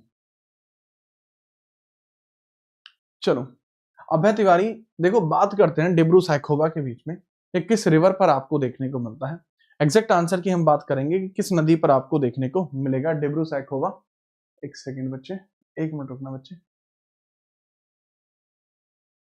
ओके ठीक है, हाँ डिब्रू साइखोवा के बारे में बताइए। बगैर परेशानी की हम बात करते हैं, कौन आपको देखने को मिल जाएगा? सर ब्रह्मपुत्र और लोहित नदी के बीच में है। मतलब कहां पर है? ब्रह्मपुत्र एंड लोहित रिवर पे आपको देखने को मिलता है। ब्रह्मपुत्र एंड लोहित रिवर पर आपको देखने को मिल जाएंगे। थोड़ा सा याद रखेंगे कि ये जो डिब्रू साइखोवा नेशनल पार्क है, फेमस है फेरल हॉर्सेस के लिए। ये ब्रह्मपुत्र लोहित नदी पर देखने को मिलता है। ब्रह्मपुत्र का ही एक नाम है शैंगपो रिवर है, शैंगपो रिवर इसको कहा जाता है। इसी को रेड रिवर भी बोलते हैं, रेड रिवर भी इसी को बोलते हैं, रेड रिवर भी इसी को बोलते हैं, रेड रिवर भी इसी को बोलते हैं, शैंगपो भी इसी को बोलते हैं। फेमस आपको ये देखने को मिल जाएंगे, फेमस आपको ये देखने को मिल जाएंगे। ठीक है, यहाँ एक जटिल नेटवर्क है, 36 प्रकार की अलग अलग प्रजातियां हैं, उनमें से एक ये भी है। ठीक है, याद रखिएगा थोड़ा सा। 27वें नंबर का सवाल है, बताइए। तवा बांध जो मध्य प्रदेश की सिंचाई परियोजना है, किस नदी पर बनाया है? जो नर्मदा की सहायक रिवर है। इसमें से नर्मदा की सहायक रिवर है आपकी तवा नदी, और तवा परियोजना तवा नदी पर ही बनी है, जो मध्य प्रदेश के अंतर्गत है। तवा परियोजना तवा नदी पर ही बनी है, जो मध्य प्रदेश में आपको देखने को मिल जाएगी, जो मध्य प्रदेश में आपको देखने को मिल जाएगी, इसके बारे में आप याद रखेंगे बगैर परेशानी के। ये होशंगाबाद में बनाया गया है, जो वर्तमान में नर्मदापुरम है। ये कहाँ बनाया गया? होशंगाबाद में बनाया गया है, जो वर्तमान में नर्मदापुरम में है। होशंगाबाद, होशंगाबाद में बनाया गया, होशंगाबाद, जो वर्तमान में क्या है? नर्मदापुरम देखने को मिल जाएगा। नर्मदापुरम में है, नर्मदापुरम में आपको देखने को मिलेगा, नर्मदापुरम में आपको देखने को मिलेगा। थोड़ा सा इसके बारे में याद रखना, ठीक है भाई। तथास्तु बैच की क्लास अब मंडे में चलेगी, ठीक है, 2 दिन का ऑफ है अभी। आगे हम बात करते हैं 28वें नंबर का सवाल। जोजिला पास आपको जो देखने को मिलेगा, Zojila pass which connects Srinagar to Leh is located between which 2 mountain ranges. जो आपको जोजिला पास आपको देखने को मिलता है, यह 2 नदियों को जोड़ता है। यह आपको कहां देखने को मिलेगा? जोजिला पास जो आपको देखने को मिलेगा, ये कहां देखने को मिलेगा, इसके बारे में चर्चा करिए। जोजिला पास के बारे में चर्चा करते हैं। यह किस किस को जोड़ता है जोजिला पास? अच्छे सवाल हैं आज, बहुत बढ़िया सवाल है, फटाफट बताओ सर। ये महान हिमालय और जास्कर रेंज को जोड़ता है। किसको? महा हिमालय और जास्कर रेंज को जोड़ता है। तो ग्रेटर हिमालय और जास्कर को जोड़ता है, ग्रेटर हिमालय और जास्कर को जोड़ता है। करेक्ट आपको देखने को मिल जाएगा। ये श्रीनगर को लेह से जोड़ता है, या आपको जो देखने को मिल जाएगा करेक्ट महान हिमालय और जास्कर को जोड़ेगा, ठीक है, याद रखना। ओके, जास्कर लद्दाख को नहीं, ग्रेट हिमालय जास्कर को जोड़ेगा। 28 का 29वां सवाल। नाथवा झाकड़ी जल विद्युत परियोजना जो भारत की सबसे बड़ी भूमिगत पावर स्टेशनों में से एक है, या किस नदी पर आपको देखने को मिल जाएगी? Nathpa Jhakri hydro power electronic जो प्रोजेक्ट है कहां पर है? नाथपा झाकड़ी के बारे में बताइए, कहां आपको देखने को मिल जाएगा फटाफट से। 250 मेगावाट का है। कहां, कितने का है? 250 मेगावाट का है, और इसके अंदर 6 डेवलपर्स आपके लगे हुए हैं। 250 मेगावाट का है, 6 डेवलपर्स हैं। सतलज रिवर पर है, हिमाचल प्रदेश में है। थोड़ा सा इसके बारे में याद रखेंगे, हिमाचल प्रदेश में है, हिमाचल प्रदेश में है। और इसमें देखने को मिलते हैं 6 पावर स्टेशन देखने को मिलते हैं। कितने पावर स्टेशन हैं? 6 पावर स्टेशन देखने को मिलते, सतलज रिवर पर है, ठीक है। इस तरीके के सवाल बहुत बार आते हैं, ठीक है। सवाल का लेवल कैसा है, सवाल कैसे है, ये भी जरूर बताना। नाथपा झाकड़ी पावर स्टेशन, ये बिल्कुल लेटेस्ट सवाल है, ठीक है, बिल्कुल एकदम जिसे कहते हैं नए नए सवाल आपको देखने को मिलते हैं, याद रखना। 60.5 मीटर ऊंचा है। कितना है? 60.5 मीटर ऊंचा है, 60.5 मीटर ऊंचा है। 60.5 मीटर ऊंचा आपको देखने को मिल जाएगा, मीटर ऊंचा है, ठीक है, याद रखना। 250 मल्टीप्लाई बाई 6 का मतलब 1500 ही होता है मेगावाट। 1500 मेगावाट आपको देखने को मिल जाएंगे। कितने मेगावाट? 1500 मेगावाट यहाँ पे बनते हैं, ठीक है, याद रखना। रोहित कुमार, ओके भाई रोहित, लीजिए 30वें नंबर का सवाल करते हैं। चिलिका लेक देखने को मिलती है, जो एशिया की सबसे बड़ी खारे पानी की लेगून है, यह 3 जिलों में फैली हुई है। जो चिलिका लेक आपको देखने को मिलती है, जो कि एशिया की सबसे बड़ी खारे पानी की लेगून है, यह किन डिस्ट्रिक्ट्स में फैली हुई है, इसके बारे में बात करते हैं। बताओ फटाफट से। चिल्का लेक आपको देखने को मिलती है, चिलिका लेक ओडिशा में है, ओडिशा में चिल्का लेक देखने को मिलेगी। और ये पहली हमारी रामसर साइट भी है, ये हमारी पहली रामसर साइट भी है, पहली रामसर साइट भी यही है। पहली रामसर साइट भी आपकी कौन सी? यही है, 2003 में आपको देखने को मिलेगी रामसर साइट, चिल्का लेक 2003, अब 3 में ही आई थी ना रामसर, हाँ ठीक है। आगे हम बात करते हैं, फटाफट बताइए बगैर परेशानी की। जो इरावती डॉल्फिन होती है, इरावती डॉल्फिन आपको देखने को मिलती है, इरावती डॉल्फिन वो यहीं पे है, राइट। इरावती डॉल्फिन यहीं पाई जाती है, Irrawaddy dolphin, Irrawaddy dolphin, Irrawaddy dolphin आपकी यहीं पाई जाएगी। और अगर मैं बात करता हूं कि कहां पर है, तो जैसा कि मैंने बताया ये उड़ीसा में देखने को मिलेगी, उड़ीसा में देखने को मिलेगी, तो पूरी खुर्दा और गंजाम डिस्ट्रिक्ट में है, पूरी खुर्दा और गंजाम डिस्ट्रिक्ट में देखने को मिल जाएगी, पूरी खुर्दा और गंजाम डिस्ट्रिक्ट में है, ठीक है। मुझे पता है कि आधे से ज्यादा बच्चे इसमें जो है ना तुक्का लगा रहे हैं, मत कर लाला, मत कर, तुक्का मत लगा बाबू, सीधे सवाल पेपर में आएंगे तो हंसते फिरोगे। 31वां मुझे बताइए, भारतीय संविधान में आपातकाल के कितने प्रकार हैं और राष्ट्रीय आपातकाल की घोषणा अब तक कितनी बार हुई है? आपातकाल के प्रकार बताइए और राष्ट्रीय आपातकाल कितनी बार घोषित हुआ है?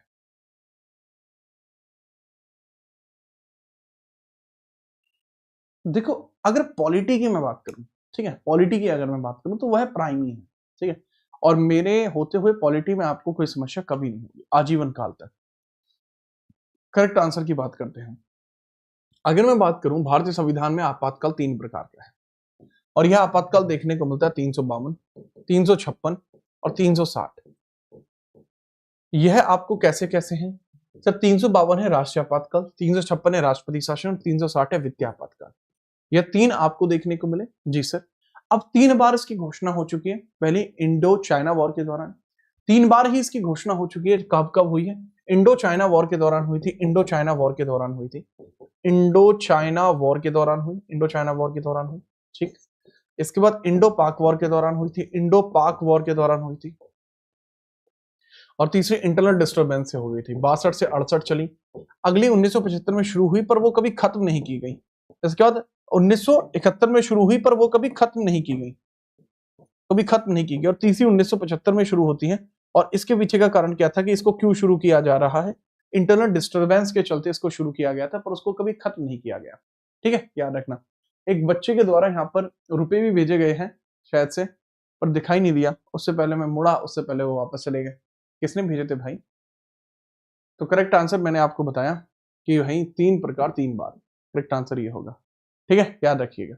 अगला सवाल है 32वें नंबर का सवाल है। गीतांजलि के लेखक और इसके लिए प्राप्त पुरस्कार रविंद्रनाथ टैगोर नोबेल साहित्य पुरस्कार 1913। जो यहीं पर आपको देखने को मिलता है, हमारा जनगण मन देखने को मिलता है। ठीक है, जनगण मन देखने को मिलता है। ठीक है, चलो। चिलिका लेक 1981 में शामिल हुआ था। चिलिका लेक 1981 में शामिल हुआ था। इसको थोड़ा सा आप याद रखना। चिलिका लेक जो शामिल हुआ था वो 1981 में शामिल हुआ था। इस वाला आया था, हाँ याद रखना ना। पहली रामसर साइट है। ईयर इसका एक बार आप कंफर्म कर लेंगे। ठीक है, ईयर इसका एक बार आप कंफर्म कर लेंगे। ठीक है, आगे हम बात करते हैं 33वें नंबर का सवाल ये रहा। K2 गॉडविन ऑस्टिन नाम की चोटी है। K2 गॉडविन ऑस्टिन चोटी जो विश्व की दूसरी सबसे ऊंची चोटी है, यह किस पर्वत श्रृंखला का भाग है? बताइए। K2 जिसको कहा जाता है गॉडविन ऑस्टिन, ये किस पर्वत श्रृंखला का भाग देखने को मिलता है? ठीक है, याद रखिए K2 जो गॉडविन ऑस्टिन है, ये किस पर्वत श्रृंखला का भाग है? इसकी हाइट है 8611। हाइट है 8611 मीटर। ठीक है, याद रखिए 8611 मीटर हाइट है। 8611 मीटर हाइट है। एक बच्चा है जिसका नाम है अभिषेक चौहान।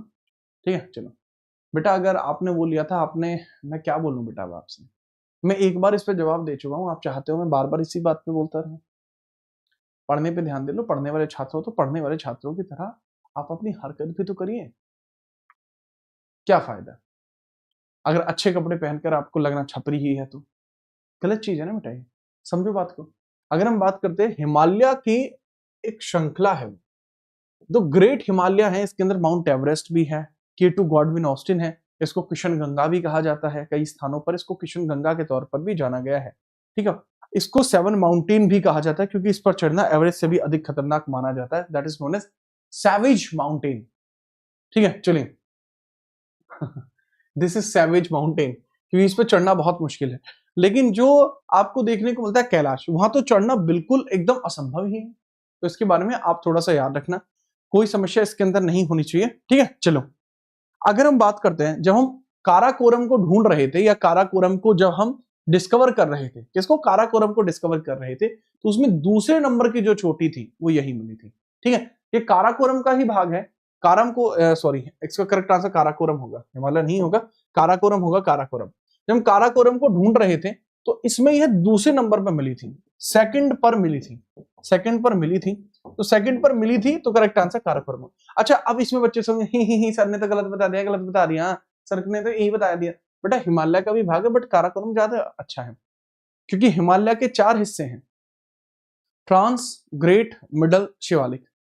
तो जो ट्रांस हिमालय है उसके भी 4 हिस्से हैं, काराकोरम, लद्दाख, जास्कर, कैलाश। कैलाश चीन का हिस्सा है। तो पॉइंट यहां पर यही है कि अगर हम काराकोरम बात करते हैं तो वो ज्यादा स्पेसिफिक होगा तो ज्यादा सही होगा। ए है तो गलत नहीं, बट बी ऑप्शन होने की वजह से ए को प्रेफरेंस कम मिलेगा। बात है ये। 33वें नंबर का सवाल, बेतला नेशनल पार्क जो पलामू टाइगर रिजर्व का भाग है, यह किस राज्य में स्थित है? यहां कौन सा विशिष्ट वृक्ष पाया जाता है?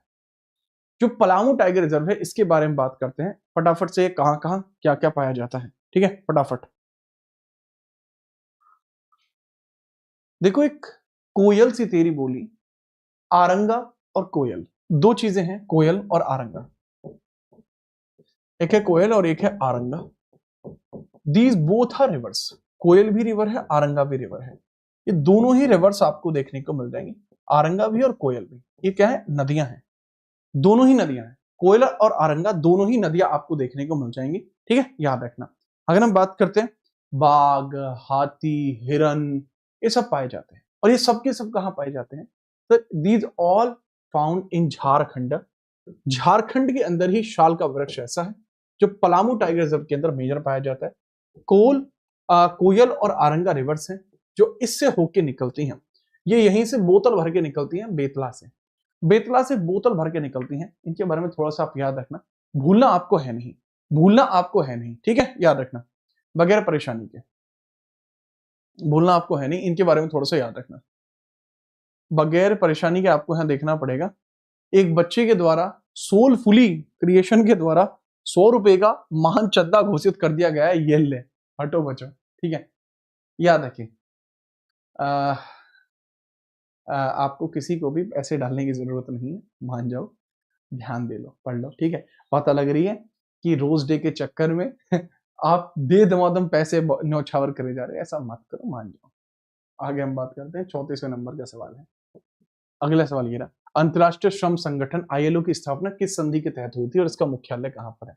आईएलओ इंटरनेशनल लेबर ऑर्गेनाइजेशन की बात करते हैं, फटाफट बात करते हैं, कोशिश करते हैं। अगर आप सभी कहते हैं तो तथास्तु की क्लास में आज ही ले लूंगा। हम बात करते हैं 34वां सवाल, अंतरराष्ट्रीय श्रम संगठन की स्थापना आपको कब देखने को मिलेगी? सर, अंतरराष्ट्रीय श्रम संगठन 1918 में आपको देखने को मिला है। अंतरराष्ट्रीय श्रम संगठन आपको कहां देखने को मिला है? यह 1918 में आपको देखने को मिला है, 1919 में आपको देखने को मिला है। वॉर्शॉय की संधि के बाद ही आपको देखने को मिला है जेनेवा। वॉर्शॉय की संधि के बाद देखने को मिला है, जेनेवा इसके हेडक्वार्टर है, जेनेवा इसके हेडक्वार्टर है। Correct answer would be a. This was not by the treaty of Rome, this by the treaty of Versailles. Treaty of Versailles आपको देखने को मिल जाएगी। और वॉर्शॉय जो संधि है, अगर मैं इसके बारे में चर्चा करता हूं, ये वर्ल्ड वॉर फर्स्ट का एंड था, वर्ल्ड वॉर फर्स्ट का अंत आपको देखने को मिला है, जो इस माध्यम से हुआ है। यही है 1919 में अंतरराष्ट्रीय लेबर ऑर्गेनाइजेशन की स्थापना का विषय, इसके बारे में याद रखना। अगर एक सवाल और पूछा जा सकता है कि इसको नोबेल कब मिला था? 1969 में इसको नोबेल मिला था, 1969 में इसको नोबेल मिला था, 1969 में इसको नोबेल मिला था। किसको? इंटरनेशनल लेबर ऑर्गेनाइजेशन को। ठीक है, इंटरनेशनल लेबर ऑर्गेनाइजेशन को। मैं इसमें 19 में क्यों गच्चा खा गया था? देखो, बात को समझना, जैसे ही 19 में वहां ये बनी है, सेम उसी समय भारत में भी यहां पर बनी है। ठीक है, तो इसके बारे में भी थोड़ा सा आप याद रखेंगे, कोई समस्या आपको देखने को मिल जानी चाहिए। ठीक है, याद रखना। और पहले अध्यक्ष इसके एल्बर्ट थॉमस थे, जो फ्रांस के थे। पहले अध्यक्ष एल्बर्ट थॉमस थे, जो फ्रांस के थे। इस बारे में भी तगड़े तरीके से याद रखना। 35वें नंबर का सवाल, एशियन डेवलपमेंट बैंक एडीबी आपको देखने को मिलता है। इसके बारे में आप बताएं, एडीबी की स्थापना कब हुई? इसमें मेंबर नेशंस आपको कितने देखने को मिल जाएंगे? मेंबर नेशंस आपको कितने देखने को मिल जाएंगे? मनीला फिलीपींस में हेडक्वार्टर है। इसके बारे में बताइए, कौन सा क्वार्टर है? एडीबी का जो हेडक्वार्टर है, इसके जो हेडक्वार्टर है, हेडक्वार्टर आपको देखने को मिल जाएंगे एडीबी के, कहां पर है? मनीला फिलीपींस में देखने को मिल जाएगा। मनीला फिलीपीनीज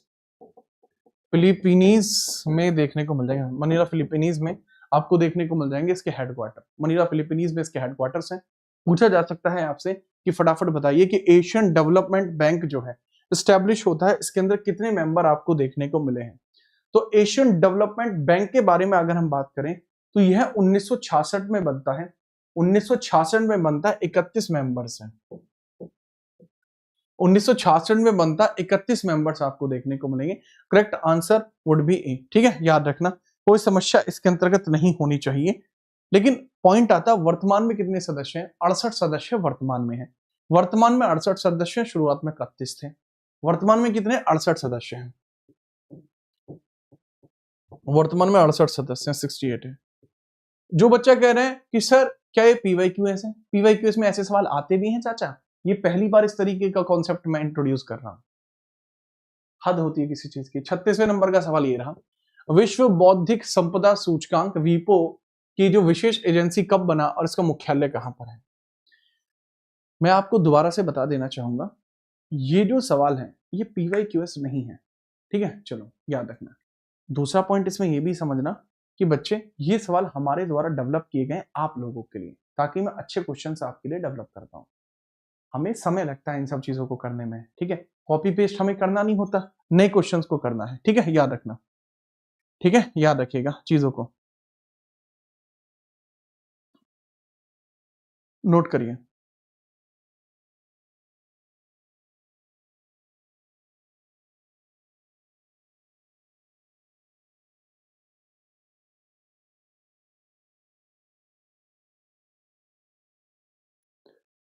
ठीक, बगैर परेशानी की बताइए इसके अंदर, ठीक है। अच्छा, बात करते हैं जो वीपो आपको देखने को मिलता है, वीपो वर्ल्ड इंटेलेक्चुअल प्रॉपर्टी ऑर्गेनाइजेशन के द्वारा यहाँ पर शुरू किया गया। ये कब बना है, इसके हेडक्वार्टर कहाँ है? 1976 में बढ़ता है, 1976 में बनता है, जेनेवा में बना है, 1974 जेनेवा में बना है। इसके हेडक्वार्टर्स कहाँ पे हैं यार? यार ऑब्वियस ही बात है, जेनेवा में ही है, ठीक है, बना ही वहां पे, तो इसके बारे में याद रखना। अभी फिलहाल में इसके अध्यक्ष हैं गाय राइडर हैं।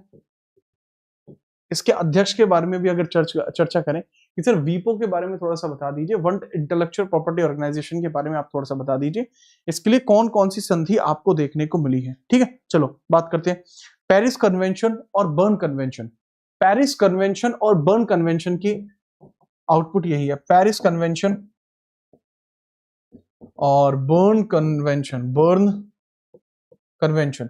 1833, 1886, 1883, 1886 में हुआ था पेरिस कन्वेंशन, 1886 में हुआ था बर्न कन्वेंशन। इसी कन्वेंशन का जो आउटपुट था वो वीपो है, ठीक है। चलो, तो इसमें करेक्ट आंसर याद रखना, that would be the Geneva. 37वें नंबर का सवाल ये रहा, भारतीय अंतरिक्ष अनुसंधान संस्थान इसरो का गठन किस वर्ष हुआ और इसके संस्थापक कौन है?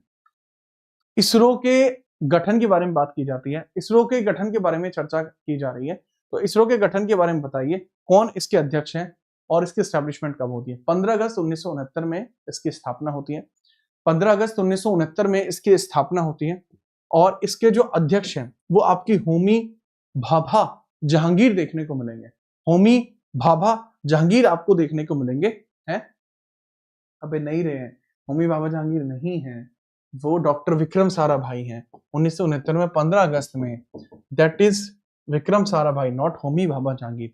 होमी भाभा जहांगीर जो है वो बार्क के लिए है, ठीक है, जो बच्चे बताना चाह रहे हैं बेटा वो बार्क के लिए, Homi Bhabha Jehangir is for bark.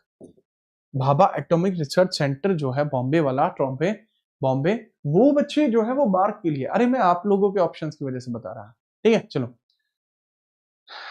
आगे हम बात करते हैं, जैसे एक बच्चे की बुद्धि में एक बात नहीं जा रही है, सर ऑप्शंस को बताते चलिए। बेटा होगा तो विक्रम साराभाई की अगर मैं बात बताऊं, ये फाउंडर हैं आपके इसरो के, यहाँ भी विक्रम साराभाई हैं, तो इन दोनों ऑप्शंस में मैं कैसे डिफरेंशिएट करूं? तनक बुद्धि का प्रयोग करो तो 1970 है, 1969 होना चाहिए था, ये गलत हो गया ऑप्शन एक्सप्लेन।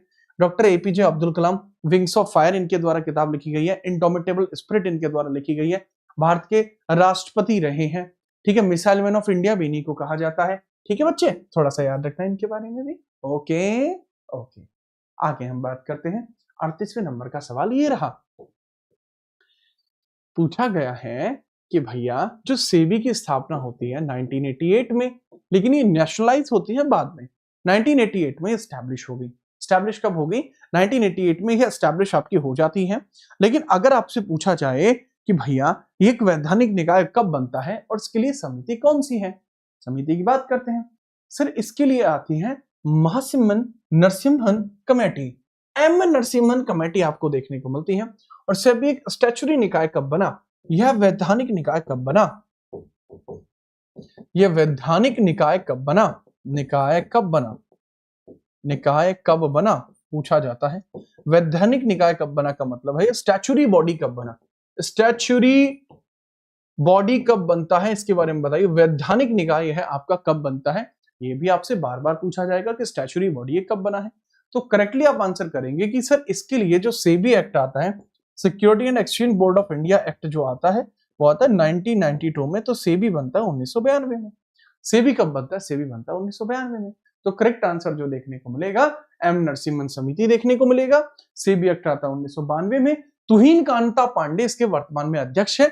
इससे पहले माधवीपुरी बुच पहली महिला थी, अब इसमें तुहिन कांता पांडे अध्यक्ष है। काम होता है जो हमारा सोशल ट्रेड मार्केट होता है, ट्रेड मार्केट होता है, स्टॉक मार्केट होता है, उसके ऊपर निगरानी करना, उस तरीके की चीजों को देखना। S.A. दवे जो थे वो पहले अध्यक्ष देखने को मिले हैं। नाम क्या है? S.A. दवे हैं। वर्तमान में कौन है? वर्तमान में देखने को मिलता है कि तुहिन कांता पांडे वर्तमान अध्यक्ष। ठीक है पंकज बेटा मान जा। 39वें नंबर का सवाल ये रहा, बताइए। सवाल पूछा जा रहा है आपसे, संयुक्त राष्ट्र शैक्षिक विज्ञान और सांस्कृतिक संगठन यूनेस्को का पहला महानिदेशक कौन था? ये सवाल तो आ सकता है, काफी बढ़िया है। यूनेस्को के अध्यक्ष के बारे में तो पूछा जा सकता है, काफी बढ़िया सवाल है, कोई समस्या नहीं। ठीक है याद रखना।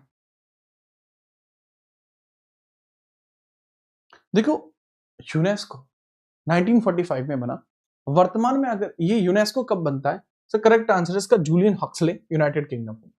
यूनेस्को की अगर मैं स्थापना की बात करता हूं 1945 में हुई है, 1945 में हुई है। पेरिस और फ्रांस में इसके हेडक्वार्टर है। पेरिस फ्रांस में इसके हेडक्वार्टर देखने को मिल जाएंगे। पेरिस फ्रांस में इसके हेडक्वार्टर आपको देखने को मिलेंगे 1945। पेरिस फ्रांस में इसके हेडक्वार्टर आपको देखने को मिल जाएंगे। ठीक बात, बहुत बढ़िया। अगर यूनेस्को की बात करता हूं कि अभी फिलहाल में इसके जो अध्यक्ष हैं, वर्तमान अध्यक्ष हैं, वो इजिप्ट के देखने को मिलते हैं। वर्तमान में कौन है? इजिप्ट के जो व्यक्ति हैं इसके अध्यक्ष आपको देखने को मिलेंगे। करेक्ट आंसर आपके हैं जूलियन हक्सले, जो यूनाइटेड किंगडम के हैं, वो वर्तमान में इसके अध्यक्ष हैं। ठीक है याद रखना। तो ये कुछ बातें हैं। अच्छा, यूनेस्को के द्वारा संस्कृत को कल्चरल लैंग्वेज कब घोषित किया गया था? यूनेस्को ने 2005 में संस्कृत को कल्चरल लैंग्वेज घोषित किया था। संस्कृत को कल्चरल लैंग्वेज घोषित किया, कल्चरल लैंग्वेज घोषित किया था, लैंग्वेज घोषित किया था। संस्कृत को इसने कल्चरल लैंग्वेज कब घोषित किया? सर 2005 के अंदर किया था। तो इसके बारे में थोड़ा सा याद रखें। 39 के बाद 40वें नंबर का सवाल है, पूछा जा रहा है कि आपको एसडीआर देखने को मिलता है। एसडीआर ये इंटरनेशनल मॉनेटरी फंड के द्वारा एक करेंसी थी, वर्तमान में ये चलती है। पहले क्या था? पहले डॉलर चलता था, लेकिन अब एसडीआर आ चुका है, स्पेशल ड्रॉइंग राइट आ चुका है। लेकिन एसडीआर के अंतर्गत अगर हम बात करें, एसडीआर के अंतर्गत अगर हम बात करें तो सर इसके अंदर वर्तमान में 5 मुद्राएं देखने को मिलती हैं। ठीक है याद रखना। देखो अगर हम बात करते हैं, पहले 4 ही थी शुरुआती तौर पर यह 4 ही आपको देखने को मिली है। इसके बारे में थोड़ी सी चर्चा करते हैं कैसे। जो आईएमएफ का होता है कि इंटरनेशनली आपको अगर किसी ने का कर्जा ले रखा, आप एक कंट्री हैं, ठीक है, आप एक कंट्री हैं, तो उनके लिए आपका ये चलता है। अब यहां पर मैं बात करता हूं, एसडीआर पहले आईएमएफ की करेंसी 1969 में बना। अब इसके अंदर कितनी थी? 4 करेंसी इसमें चलती थी शुरुआत में। कौन कौन थी सर? यूएसडी यूरोप, ठीक है, सीएनवाई नहीं थी, ठीक है, जेपीवाई था और जीपीबी भी था, आपको देखने को मिलता है। ठीक है सर, यूएस डॉलर भी था, यूरोपियन यूनियन का जो यूरो होता है वो भी आपका था, जापानीज येन भी आपको देखने को मिलता है और जर्मनी पाउंड भी आपको देखने को मिलता है। बट इसके अंदर एक चीज नहीं थी, वो थी चाइना का येन नहीं था। ये 2016 में एड ऑन हुआ है, 2016 में ये ऐड हुआ है। उसके बारे में थोड़ा सा याद रखना। करेक्ट आंसर होगा बी। करेक्ट आंसर होगा बी, आपको देखने को मिल जाएगा। इसका करेक्ट आंसर है। इसके बारे में बगैर परेशानी के याद रखना। आईएमएफ का मुख्यालय वॉशिंगटन डीसी में है। जुलाई 1944 में स्थापना हुई है, 1945 से यह वर्किंग में है। ठीक है याद रखना। 41वें नंबर का सवाल है, बताइए भारतीय रिजर्व बैंक आरबीआई को किस अधिनियम के तहत राष्ट्रीयकृत किया गया था?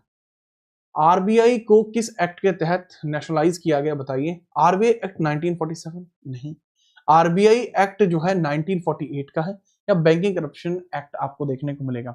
आरबीआई का भी नेशनलाइजेशन होता है, आरबीआई का भी नेशनलाइजेशन आपको देखने को मिला है, तगड़े लेवल पर आपको देखने को मिला है। अब ये हुआ कब है सर? आरबीआई का एक एक्ट था, transfer to the public ownership act 1948, जिस बेसिस पर आरबीआई का जो कह सकते हैं 1949 के अंदर आरबीआई एक से दूसरे में पहुंचता है, यानी नेशनलाइज हो जाता है। नेशनलाइज आपको देखने को मिल जाएगा। ठीक है चलिए याद रखना। आगे हम बात करते हैं, अगला सवाल क्या होगा, ये आप सवाल को समझ पाए। अरे एक्ट होगा इसका, अरे नहीं 1949 में नहीं, 1948 के बेसिस पर हुआ था, 1948 के बेसिस पर हुआ था। ठीक बात, थोड़ा सा याद रखना। 41 के बाद 42वें नंबर का सवाल आपको देखने को मिलता है। बताइए 42वें नंबर का सवाल है, विश्व स्वास्थ्य संगठन WHO ने चेचक उन्मूलन की घोषणा किस वर्ष की थी? In which year did the World Health Organization WHO declare the eradication of smallpox? कि WHO बनता कब है? 1948 में WHO बना। जेनेवा में इसके हेडक्वार्टर है। 7 अप्रैल को बना था। टेड्रोस एडनोम इसके अध्यक्ष हैं वर्तमान में। लेकिन पूछा क्या जा रहा, पूछा ये जा रहा है, आप जरा बताइए इसके बारे में कि सर इसने कब यह घोषणा करी है? ये करी है इसने 1980 में, चेचक मुक्त। ठीक है, डिक्लेयर कर दिया है कि स्मॉल पॉक्स खत्म हो चुका है 1980 में, हर जगह से चेचक खत्म हो चुका है। ये WHO का काम था। ये WHO का काम आपको देखने को मिल जाएगा। ठीक है, याद रखना। WHO में 190 सदस्य थे। अभी यूएसए ने इससे निकलने की घोषणा भी कर दी है। अगला सवाल है 43वें नंबर का, बताइए जाना। 43वें नंबर का सवाल है, ज्ञानपीठ पुरस्कार किस भाषा के लेखक को सबसे पहले दिया गया था और इस पुरस्कार की राशि वर्तमान में कितनी है? जो ज्ञानपीठ पुरस्कार है वर्तमान में किस व्यक्ति को दिया गया था, इसके बारे में बात करते हैं। ज्ञानपीठ पुरस्कार किस व्यक्ति को दिया गया था, फटाफट बताओ, रुपए कितने मिलते हैं? कृष्णा बेटा मत कर इस तरीके की बातें, और इस तरीके की बातें कहकर अपने मुख से तुम सियाराम भी बोलते हो। कितनी गलत बात है, ऐसा मत किया करो। देखो, अगर मैं बात करता हूँ ज्ञानपीठ पुरस्कार किस भाषा के लेखक को मिला था, पहला मलयालम भाषा जी शंकर कुरूप जी को मिला था। इसमें 11 लाख रुपए का पुरस्कार मिलता है वर्तमान में मिलता है वर्तमान में। अगर हिंदी की बात करूं, ये मिला कब था सर? 1900 कब मिला था, फटाफट बताओ। 1965 में मिला था। बना कब था ज्ञानपीठ पुरस्कार? 1961 में बना था। हिंदी के लिए जी शंकर कुरूप को 1967 में मिला है। थोड़ा सा इसके बारे में भी याद रखना। करेक्ट आंसर देखने को मिल जाएगा मलयालम जो भाषा है, इन्हें जी शंकर कुरूप को मिला था। वर्तमान में 11 लाख रुपए मिलते हैं। करेक्ट आंसर इसमें बी होगा। यह जो मिलती है वो लाइफ टाइम अचीवमेंट के लिए मिलता है। ये लाइफ टाइम अचीवमेंट के लिए मिलता है। ठीक है, कि आपने लाइफ टाइम अचीवमेंट कुछ बड़े लेवल का किया है तो आपको देखने को मिल जाएगा। ठीक है, चलो अब संस्कृत में कब मिला था? देखो, सत्यव्रत शास्त्री जो है, सत्यव्रत शास्त्री देखने को मिलेंगे। सत्यव्रत शास्त्री आपको देखने को मिलेंगे। सत्यव्रत शास्त्री नाम के व्यक्ति हैं, इनको 2009 में मिला है, 2009 में। और ये किसके लिए मिला है? संस्कृत के लिए पहला यही है, संस्कृत के लिए पहला यही है। जी शंकर कुरूप को 1967 में मिलता है, वो भी किसके लिए मिलता है? हिंदी के लिए मिलता है उनको। ठीक है, रुपए 11 लाख ही मिलते हैं। करेक्ट आंसर याद रखना। एक कह रहा है सर बेटा जब बता रहा हूं 11 लाख रुपए होते हैं तो थोड़ा बुद्धि का तो बाबू यूज करो। जब मैंने बता दिया 11 लाख होते 21 नहीं होते, अब मेरी समझ से बाहर है कैसे होगा? ठीक है, याद रखना। 67 में अनाउंस हुआ था, अवार्ड कब मिला है? 1968 में। अवार्ड मिला है 1968 में, अनाउंस हो चुका था 67 में। क्लियर है? लगता नहीं कि कोई समस्या आई होगी। 44वें नंबर का सवाल यह, पद्म विभूषण और पद्म भूषण पुरस्कारों में क्रमिक अंतर क्या है? पद्म विभूषण दूसरा सर्वोच्च सम्मान है, पद्म भूषण तीसरा सर्वोच्च सम्मान है। करेक्ट आंसर है। बात खत्म, यही खत्म हो जाएगी। जय महेशमती। 44 के बाद 45वें नंबर का सवाल बताइए, दादा साहब फाल्के पुरस्कार सबसे पहले किसे दिया गया और यह किस पुरस्कार किस मंत्रालय के द्वारा दिया जाता है? देखो, हमें यह समझ में आता है सर यह जो पुरस्कार है वो सबसे पहले किसको मिला, किस वर्ष मिला, और इसको देता कौन है, किस मिनिस्ट्री के द्वारा यह दिया जाता है, इसके बारे में बताइए। अब आप सोच के फिर काम जाएंगे। देखो, पॉइंट ये है कि इसमें 3 चीजों का कॉम्बिनेशन मैच करना पड़ेगा। मेजरली बच्चे इसमें छाटेंगे कि सर करेक्ट आंसर आपको जो देखने को मिलेगा, करेक्ट आंसर आपको देखने को मिलेगा पहला है, 1969 में दिया गया था। मेजरली बच्चे कहेंगे कि सर पहला आपको देखने को मिल जाएगा। बहुत बढ़िया। ठीक है, बात बताओ। बात यह है, घोषित किया गया अलग चीज होती है, प्रदान किया गया अलग चीज होती है। सवाल के अंदर ट्रिक की गई है। अगर है कि प्रेजेंट दिस अवार्ड होता, अनाउंस होता तो 69 था, अनाउंस होता तो 69 था कि अनाउंस कब होता है, बट प्रदान 1970 में हुआ है सूचना और प्रसारण मंत्रालय के द्वारा देविका रानी को। पहली महिला एक्ट्रेस जिनको यह अवार्ड मिला है, देविका रानी को मिला था मिनिस्ट्री ऑफ इंफॉर्मेशन और ब्रॉडकास्टिंग के द्वारा। तो करेक्ट आंसर आपको देखने को मिल जाएगा, सी इज द करेक्ट आंसर। इसके बारे में याद रखना। ठीक है, याद रखिएगा। लता मंगेशकर जी को भी यह अवार्ड आपका मिल चुका है अब से पहले, उनके बारे में भी याद रखेंगे, ठीक है। अब दिया 1970 में गया है, अनाउंस 1969 में हुआ है। 46वें नंबर का सवाल बताएं, रैमन मैग्सेसे पुरस्कार को किस देश का नोबेल पुरस्कार माना जाता है और यह किस देश में दिया जाता है, बताइए। थोड़ा सा इसके बारे में चर्चा करें और बताएं क्या क्या लेवल इसका होगा, ठीक है। विनोदा भावे 1958 इनको पहली बार मिला था, विनोदा भावे 1958 में मिला था, विनोदा भावे को मिला था, विनोदा भावे को मिला था 1958 में मिला था विनोदा भावे को। इसके बाद ये बहुत लोगों को मिला है, इसके बाद भी बहुत लोगों को यह अवार्ड मिला है, जैसे अपने केजू जी हैं, 2005 में अनाउंस हो गए, 2006 में केजू जी को मिला, केजू जी केजरीवाल जी को मिला था। करेक्ट आंसर है इसका फिलीपीनीज के द्वारा दिया जाता है, एशिया कॉन्टिनेंट का नोबेल बोलते हैं इसको, एशिया का नोबेल होता है जिसको दिया जाता है फिलीपीनीज गवर्नमेंट के द्वारा, ठीक है। याद रखेंगे, कोई समस्या नहीं है इसके अंतर्गत, कोई समस्या मुझे लगती नहीं कि आपको होगी, ठीक है, याद रखना।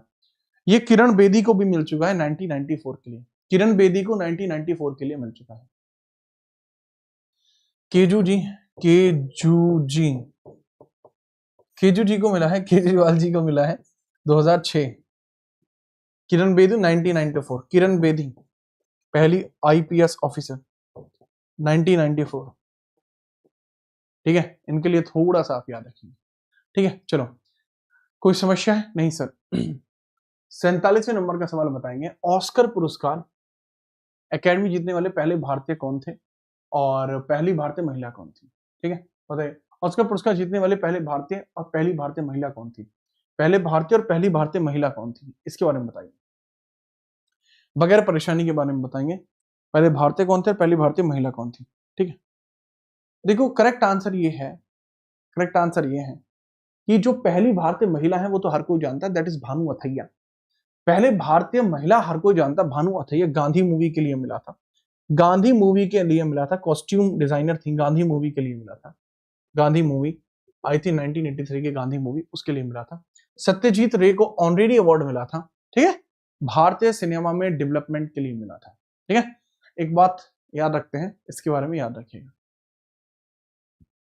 एक और इंपॉर्टेंट बात इसके बारे में याद रखें, मुझे लगता नहीं कि कोई समस्या आपको और होगी, बट इसके बारे में याद रखना, ठीक है। चलो पिंटू, स्लॉट बुकिंग जल्दी ही शुरू होगी। आपको देखने को मिलता है, ये सवाल कौन से नंबर का था, 46-47वें नंबर का था, यह 48वें नंबर का सवाल है। थॉमस कप और उबेर कप किस खेल से संबंधित है और किस देश ने सबसे अधिक बार थॉमस कप जीता है? बैडमिंटन से संबंधित है, लेकिन पॉइंट यह है कि किसने मैक्सिमम बार थॉमस कप को जीता है। चाइना ने जीता है, इंडोनेशिया ने जीता है। ये सवाल आपके बार बार आपको परेशान कर सकते हैं, इसके बारे में याद रखना। सर यह इंडोनेशिया के द्वारा जीता गया है, ठीक है। चलो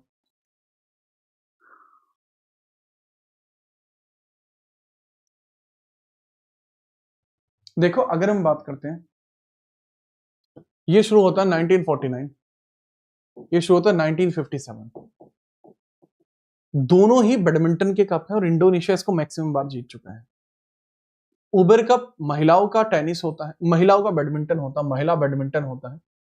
वहीं अगर हम बात करते हैं थॉमस कप जो होता है, पुरुष बैडमिंटन देखने को मिलता है। ये पुरुषों का बैडमिंटन है, ये महिलाओं का बैडमिंटन है। दोनों ही चीजें आपके लिए एकदम अलग ही स्तरीय फेमस है। थोड़ा इनके बारे में याद रखेंगे और आपको कोई समस्या नहीं होनी चाहिए, बात है ये, ठीक बात है, जी हाँ। 48 के 49वें नंबर का सवाल हम बात करते हैं, बताइए। रणजी ट्रॉफी क्रिकेट टूर्नामेंट में सबसे अधिक बार विजेता कौन सी टीम है और यह ट्रॉफी किसके नाम पर दी जाती है, बताइए। रणजी ट्रॉफी किसके नाम पर दी जाती है, इसके बारे में थोड़ा सा बताइए, बिना परेशानी के। 1934-35 में शुरू किया गया था, 1934-35 में शुरू किया गया था, ठीक है। चलो 1934-35 में शुरू किया गया था, 34-35 में शुरू किया गया था, ठीक है, याद रखें। जो बच्चे यहाँ पर डिमांड कर रहे हैं तथास्तु सीरीज आज होगी या नहीं होगी, मैं आपको बता दूं, आज सैटरडे होने की वजह से तथास्तु सीरीज वर्तमान में तो नहीं हो रही है, लेकिन तथास्तु सीरीज के लिए आपका शेड्यूल ऑलरेडी लगा दिया गया है। तथास्तु सीरीज के लिए शेड्यूल नहीं लगा है, लगा तो अच्छा प्राइवेट है। तथास्तु सीरीज को अगर आप कहते हैं तो हम आज स्टार्ट कर लेते हैं, 12 बजे से तथास्तु सीरीज कर लेते हैं, अगर आप कहते हैं तो बता दीजिए। तब तक मैं इस क्वेश्चन को भी करा दूंगा, तथास्तु सीरीज के लिए रेडी भी हो जाएंगे आप। रेडी है तो बता दें। सवाल मैंने पूछा है सर, मुंबई जीता है 41 बार, महाराजा रणजीत सिंह जी के नाम पर यह दी जाती है, 34-35 में शुरू हुई थी रणजी ट्रॉफी। रणजी ट्रॉफी आपको यहां देखने को मिल जाएगी। करेक्ट आंसर इसके अंतर्गत ए होगा। ठीक है, चलो याद रखना बगैर परेशानी के। ओके चलो, कोई समस्या है? नहीं सर कोई समस्या नहीं। 41 बार जीता है, बॉम्बे ने जीता है।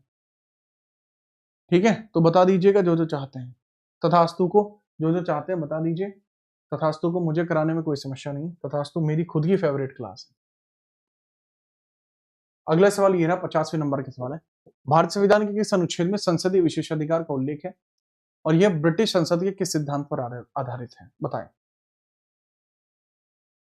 देखो, अगर हम बात करते हैं बोलने का अधिकार, हम देखें अगर बोलने का अधिकार अगर हम देखें तो यह 1689 के बिल ऑफ राइट्स के थ्रू मिलता है, और इसके लिए आर्टिकल जो है यह है आपका 105।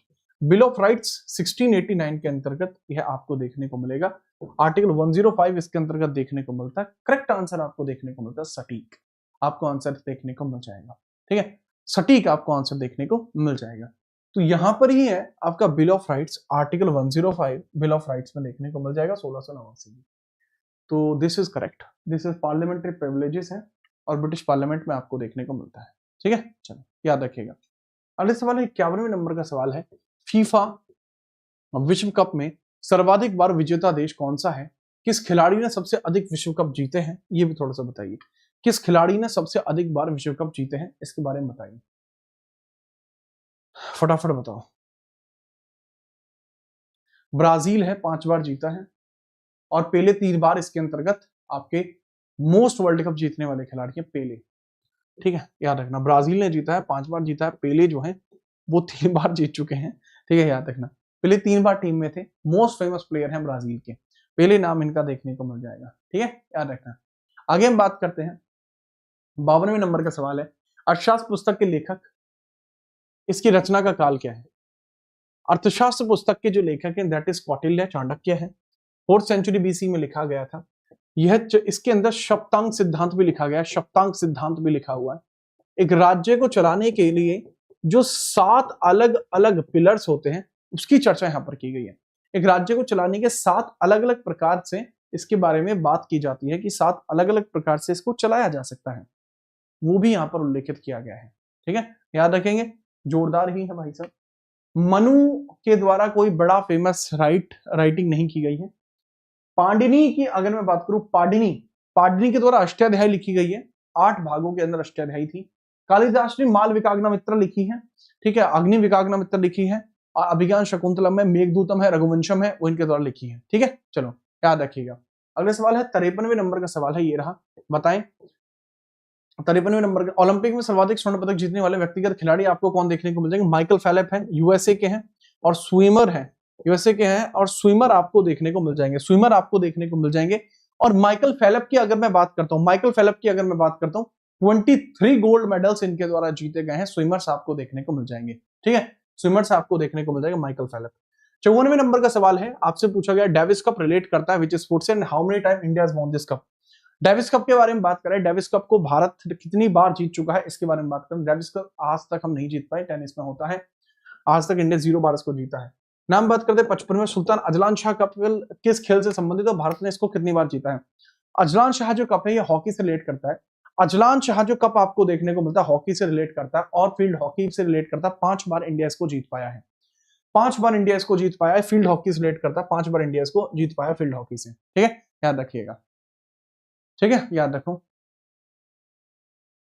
आगे हम बात करते हैं, अगले नंबर का सवाल आपका देखने को मिल जाएगा 56वां, एशियन खेल एशियाड में सर्वाधिक स्वर्ण पदक जीतने वाला देश कौन सा है? एशियन गेम्स एशियाड जिसको कहा जाता है, इसमें सर्वाधिक पदक जीतने वाला जो देश है वो कौन सा देखने को मिल जाएगा? तो चाइना है वो देश, चीन है वो देश जो सर्वाधिक इन पदकों को जीत चुका है, चीन इज द कंट्री। 56 के बाद 57वें नंबर का सवाल है, कबड्डी विश्व कप में भारत ने कितनी बार खिताब जीता है? How many time has India won in kabaddi world cup? तो क्या सभी पुरुष विश्व कप जीते हैं कबड्डी वर्ल्ड कप में? आज तक जितने भी एशिया में वर्ल्ड कप हुए क्या सबके सब इंडिया ने जीते हैं? फटाफट बताइए, याद रखिए। देखो 2004, 2007, 2016 जब तक हुए, जब हुए, जब जीते हैं। 58 में बताइए क्रिकेट में हैट्रिक का मतलब क्या होता है? 3 गेंद पर 3 विकेट, ठीक है, 3 गेंद पर 3 विकेट। टेस्ट क्रिकेट में हैट्रिक किसके द्वारा ली गई है बताइए? टेस्ट क्रिकेट में भी हैट्रिक ली गई है, वो किसके द्वारा ली गई है? इनके बारे में आप बताओ। टेस्ट क्रिकेट में भी हैट्रिक किसके द्वारा ली गई है? करेक्ट आंसर होगा आपका पहला, लगातार 3 गेंदों पर 3 विकेट, और फ्रेड स्पोफोर्थ के द्वारा ली गई है। फ्रेड स्पोफोर्थ के द्वारा यह ली गई है, इस बारे में याद रखना। 59वें नंबर का सवाल ये रहा, पूछा जा रहा है अंतर्राष्ट्रीय योग दिवस कब मनाया जाता है? इसको संयुक्त राष्ट्र द्वारा किस वर्ष घोषित किया गया था? 21 जून 2015 से यह मनाया जा रहा है। फेमस आपको देखने को मिलता है, ठीक है, इस बार आंध्र प्रदेश के अंदर मनाया गया था, ठीक है, तो थोड़ा सा याद रखना।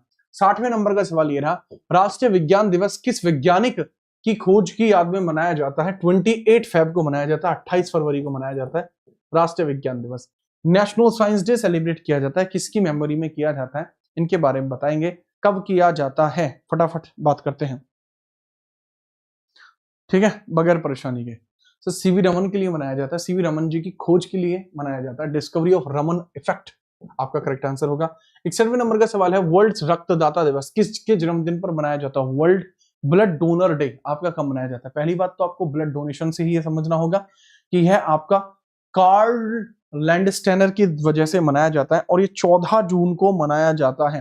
कार्ल लैंडस्टीनर वो व्यक्ति है जिसने ब्लड ग्रुप्स के अंदर डिवीजन किया था, कार्ल लैंडस्टेनर की वजह से मनाया जाता है। 14 जून को मनाया जाता है, थोड़ा सा याद रखना।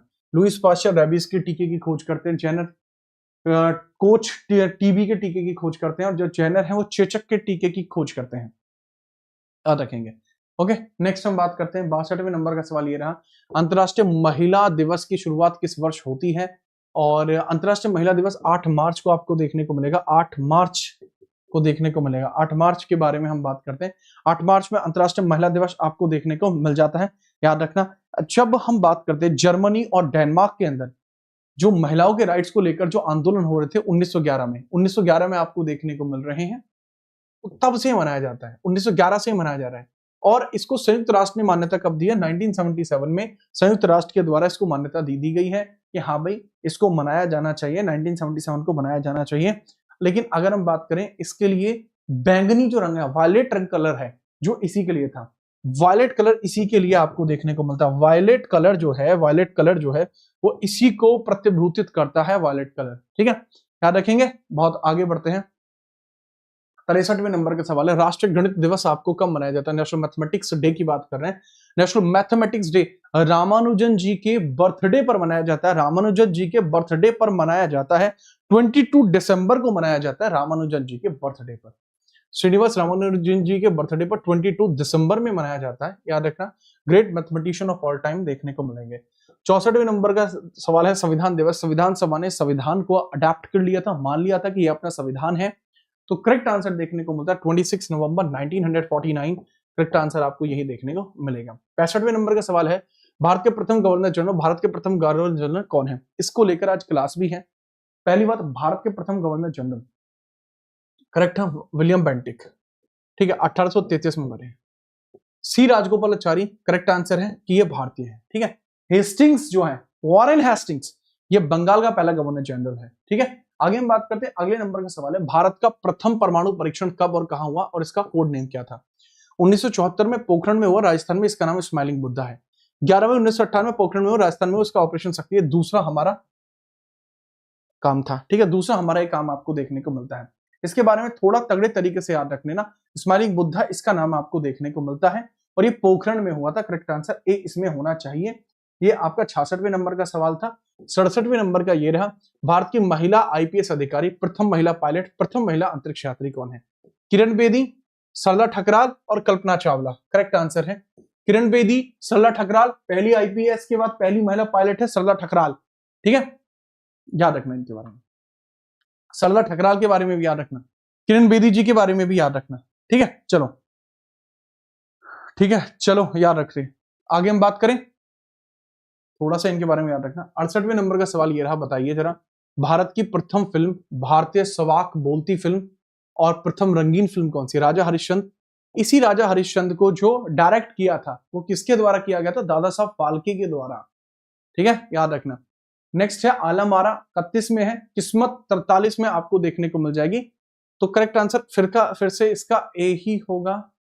नहीं, कलरफुल थोड़ी आगे थी, नहीं बताइए अब इसके अंदर फटाफट से आप बताएंगे कि सर 3 इसके अंदर कॉम्बिनेशंस दिए गए हैं, 3 इसके अंदर कॉम्बिनेशंस दिए गए हैं, इसके बारे में आपको बताना है करेक्ट आंसर क्या होगा।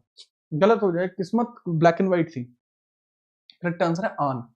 आन थी आन, राजा हरिश्चंद्र, आला मारा और आन। आन थी पहली कलर मूवी, पहली कलर मूवी वाज आन, ठीक है, पहली कलर मूवी आन थी, ना कि आपकी किस्मत, ठीक है, याद रखना। मैं वही सोचा था कि 1950 के बाद ही राइट जो है आपके जो टीवी है वो कलरफुल आया था, तो करेक्ट आंसर इसमें बी होगा। 69वें नंबर का सवाल यह है, भारत का प्रथम विश्वविद्यालय, प्रथम आईआईटी और प्रथम आईआईएम कौन सा था। बात करते हैं जो पहला यूनिवर्सिटी आपको देखने को मिलेगा, इंडिया का पहला यूनिवर्सिटी कौन सा था, इसके बारे में याद रखना। पहला यूनिवर्सिटी कोलकाता यूनिवर्सिटी आपको देखने को मिल जाएगा, कोलकाता यूनिवर्सिटी आपको देखने को मिल जाएगा, ठीक ठाक लेवल पे कोलकाता यूनिवर्सिटी है। दूसरा है आईआईटी खड़गपुर और तीसरा है आईआईएम आपका जो है कोलकाता आईआईएम। मैंने बता दिया आईआईटी खड़गपुर 1951 में है, वेस्ट बंगाल में आपकी बनाई गई थी, सबसे पुरानी है, कोलकाता में बनाया गया था, और आईआईएम कोलकाता के अंतर्गत ही आपकी सबसे पुराना डेवलपमेंट हुआ है। ये तीनों कोलकाता में ही क्यों है, ये भी सवाल है। सब तीनों कोलकाता में इसलिए क्योंकि कोलकाता ब्रिटिशर्स के अधीन था और मैक्सिमम डेवलप्ड अगर कोई था तो वो कोलकाता ही था, ठीक है। अरे आज तथास्तु होगी, ठीक है, याद रखिएगा। 70वां और आज की क्लास का लास्ट सवाल है, भारत का प्रथम रेलवे स्टेशन, प्रथम मेट्रो और प्रथम हवाई अड्डा कहां पर है। प्रथम रेलवे स्टेशन, प्रथम हवाई अड्डा कहां पर आपको देखने को मिलता है, इसके बारे में चर्चा करके बता दीजिए। सर पहला मुंबई से ठाणे पहला रेलवे स्टेशन 1853, कोलकाता मेट्रो पहली मेट्रो है, और पहला जो हवाई अड्डा है वो जुहू एयरड्रॉम है मुंबई में 1928। करेक्ट आंसर है ए। आज की क्लास कंप्लीट होती है। अब मैं तथास्तु की क्लास के बारे में हल्का सा आपको बता दूं। तथास्तु की क्लास जो है मैं इसको एक बार पब्लिक कर देता हूं ताकि आप वहां तक पहुंच पाए। मैं एक बार पब्लिक कर देता हूं, ठीक है। अभी क्लास पब्लिक नहीं है, एक सेकंड का मुझे समय दें ताकि मैं उस क्लास को पब्लिक भी कर पाऊं।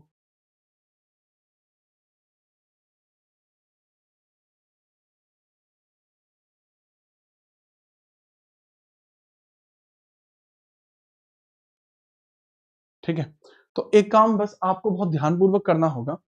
अगर सारे के सारे कर दोगे तो मैं उस क्लास को आज ही कंडक्ट करा पाऊंगा। एक सेकंड रुकना बच्चे, भागना मत आप।